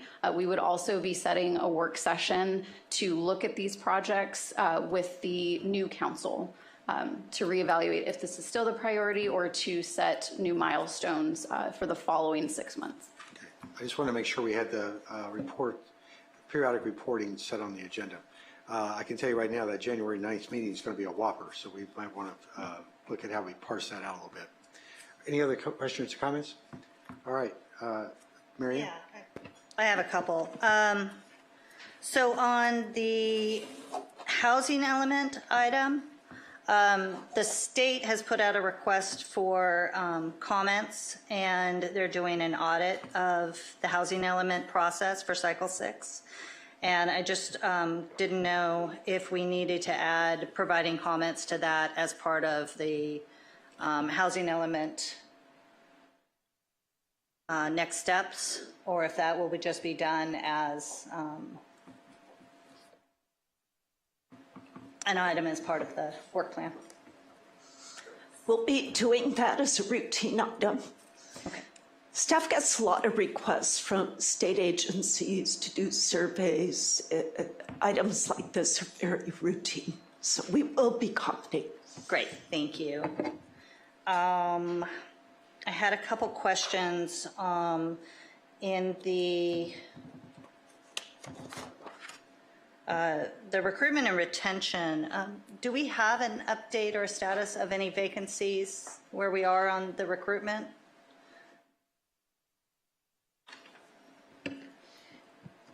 As to the current vacancies that we have on our list, we don't have a specific update in terms of data or statistics to provide you at this point in tonight's meeting, but we can certainly provide that to council at a future date. Okay, are we making headway on filling some of the planning vacancies? We are pending the successful applications received, meaning that they're meeting criteria. I will say, since we have made the switch over of our HR software to NeoGov, we have seen a increase, and I apologize, I don't have that exact data point for you, but in the number of applications we've received, and we've had success with those. So we are seeing filling in those positions with planning and some of our environmental sustainability, as well as the administration support positions, and we're able to plan moving those forward. Wonderful. Let's see. Under the development services, I know there had been talk about implementing Bluebeam. I just wanted to hear, how is that going? Do we have any update on?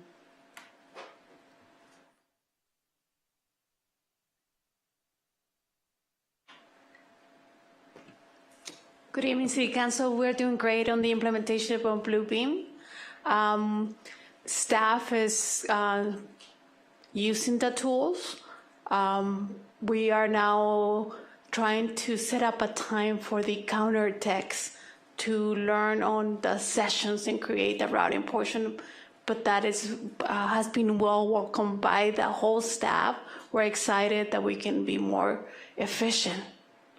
I'm very happy to hear that. Thank you. With regards to information and technology, the strategic plan implementation, is that including the audio visual and making sure that we have robust items for various meetings, whether it's planning commission, city council, or other commission and such? Mayor Pro Tem Riggins, off the top of my head, that was not on the draft Okay. strategic plan list. Perfect. I wasn't sure if that was included or not, so I wanted to be clear whether to expect that. Thank you. Mayor Pro Tem, just to dovetail onto that, we do have an item in terms of our broadcast capabilities that we'll need to bring back to the City Council for further discussion. That's going to talk about just the use and what some of the infrastructure, the critical infrastructure needs are, and keeping this operating for council chambers, addressing some of the issues that you've seen in the last couple of meetings as well. But that's a future item not included on this work plan. Wonderful. Thank you. I see we've got the impound lot. It's set for the end of the year. I know we only have really 2 meetings left, but anything we can do to get that moving, that would be wonderful. Okay, perfect. Thank you. I just was going to clarify, the date that I had put there originally was to get a staff report to the City Council by the end of the year, but that obviously is going to have to go to January. Okay, yeah. Any support we can give you, I certainly am in favor of that. So, and then the last item for public safety, Susan, don't run away. I had on here, one of the other things that I didn't bring up previously was the possibility of having red flag and no parking. I know other communities in LA County Fire and LA City Fire have all have ordinances and plans of how to implement the red flags for no parking. And I was just wondering what's the best way to get that moved forward for our city? We've already had a lot of conversations about that in our office. It's actually a recommendation we received from the state as part of the subdivision review program. It's one of the recommendations, especially for neighborhoods that only have one way in, one way out. So we've been looking at timing-wise when we can bring this forward to discuss it. And the fire liaisons have gone out and done sort of a survey of those neighborhoods to see which ones where it would really make a lot of sense, and where some of them we might want to open up to discussion because of just the way the neighborhoods are, parking availability, et cetera. Right, yeah, the canyons are what come to mind for me. It's just making sure that they've got those roads clear so they can get in and out as easily as possible. The only other thing I had, it's also on our other item for the calendar, but it relates to the strategic plan, so I'm not sure which is the best time to have that discussion. What is it that? It's probably better to have, if it's going to be about timing, let's do it. Okay, perfect. I'll wait on the rest. Thank you very much. I appreciate it. Thank you, staff. Paul? Mary Ann reminded me that I intended to ask about the KBOO antenna. I see that we're hoping that we will get the coastal development permit approved during this time period. Where are we on that? I'll ask Mr. DeBoe to come up and provide some comment on that, but I know that the application was to planning. They've got some comments back from planning, and they are working to address those as fast as possible. Mr. DeBoe, anything else to add? I think I covered it, sorry.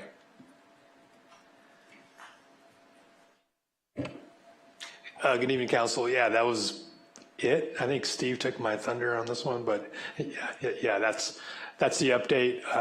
There was a couple little comments from planning based on an application. Our consultant is working on that. They're real minor. We'll get that back over to planning here probably within a week or two. Any idea on timing when that's going to turn back?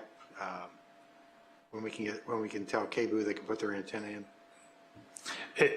The comments back over to planning, like I mentioned, will be back over in 2 weeks, and that's just a matter of timing on when planning can get that back over to the planning commission and get that on their agenda.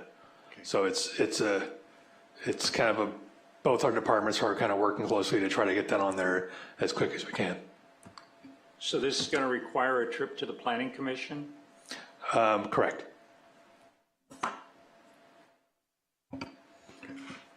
Anything else?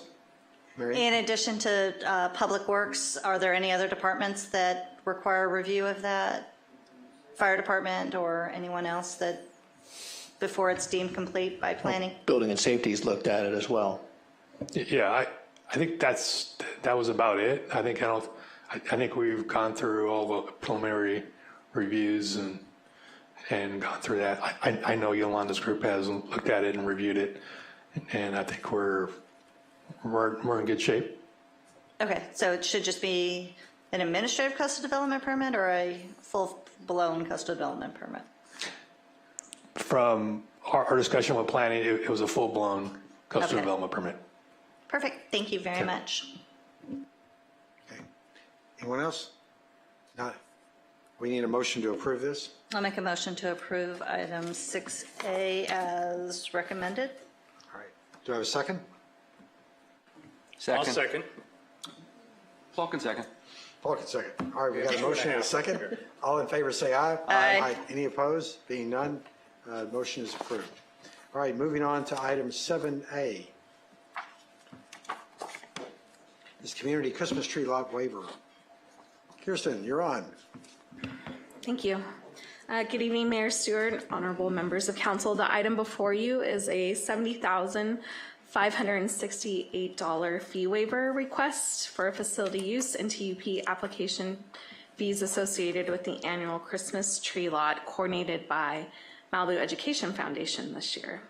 The rental will be from November 20th through December 22nd on the Aoki property, and the Malibu Education Foundation will hold tree sales from November 29th through December 15th and plans to have community-related events on the weekends, such as a holiday market, gingerbread house making contest, and performances by the Malibu High School Choir.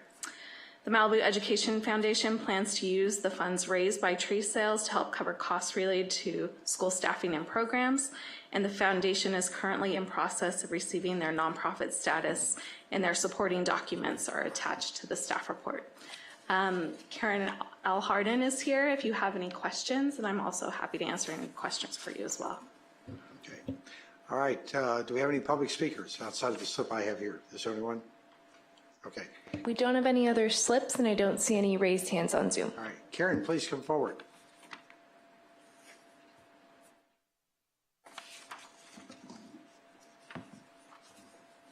Hello, good evening, Honorable Mayor and council members. Since I came in, I thought it would be appropriate for me to thank you for considering the fee waiver for the tree lot, the annual tree lot.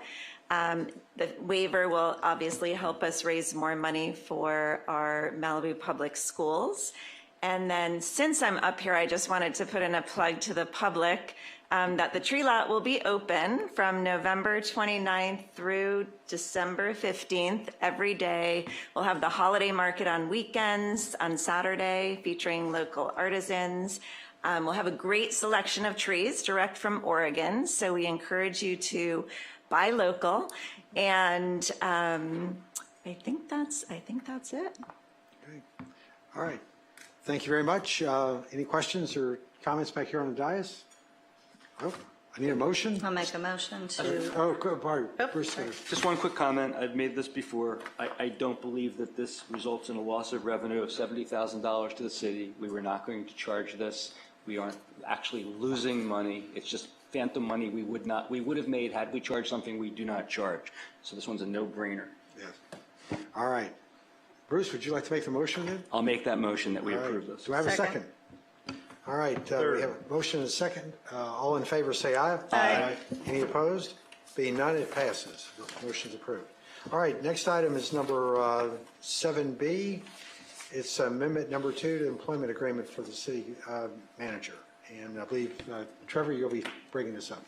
Sure, I can provide a brief report. So the city manager's contract calls for an annual review and consideration of his salary. It does not include any automatic increases in that salary. And the council recently went through a review process with Mr. McClary and directed us to bring back an item to increase that compensation by the same COLA that has been provided to the staff.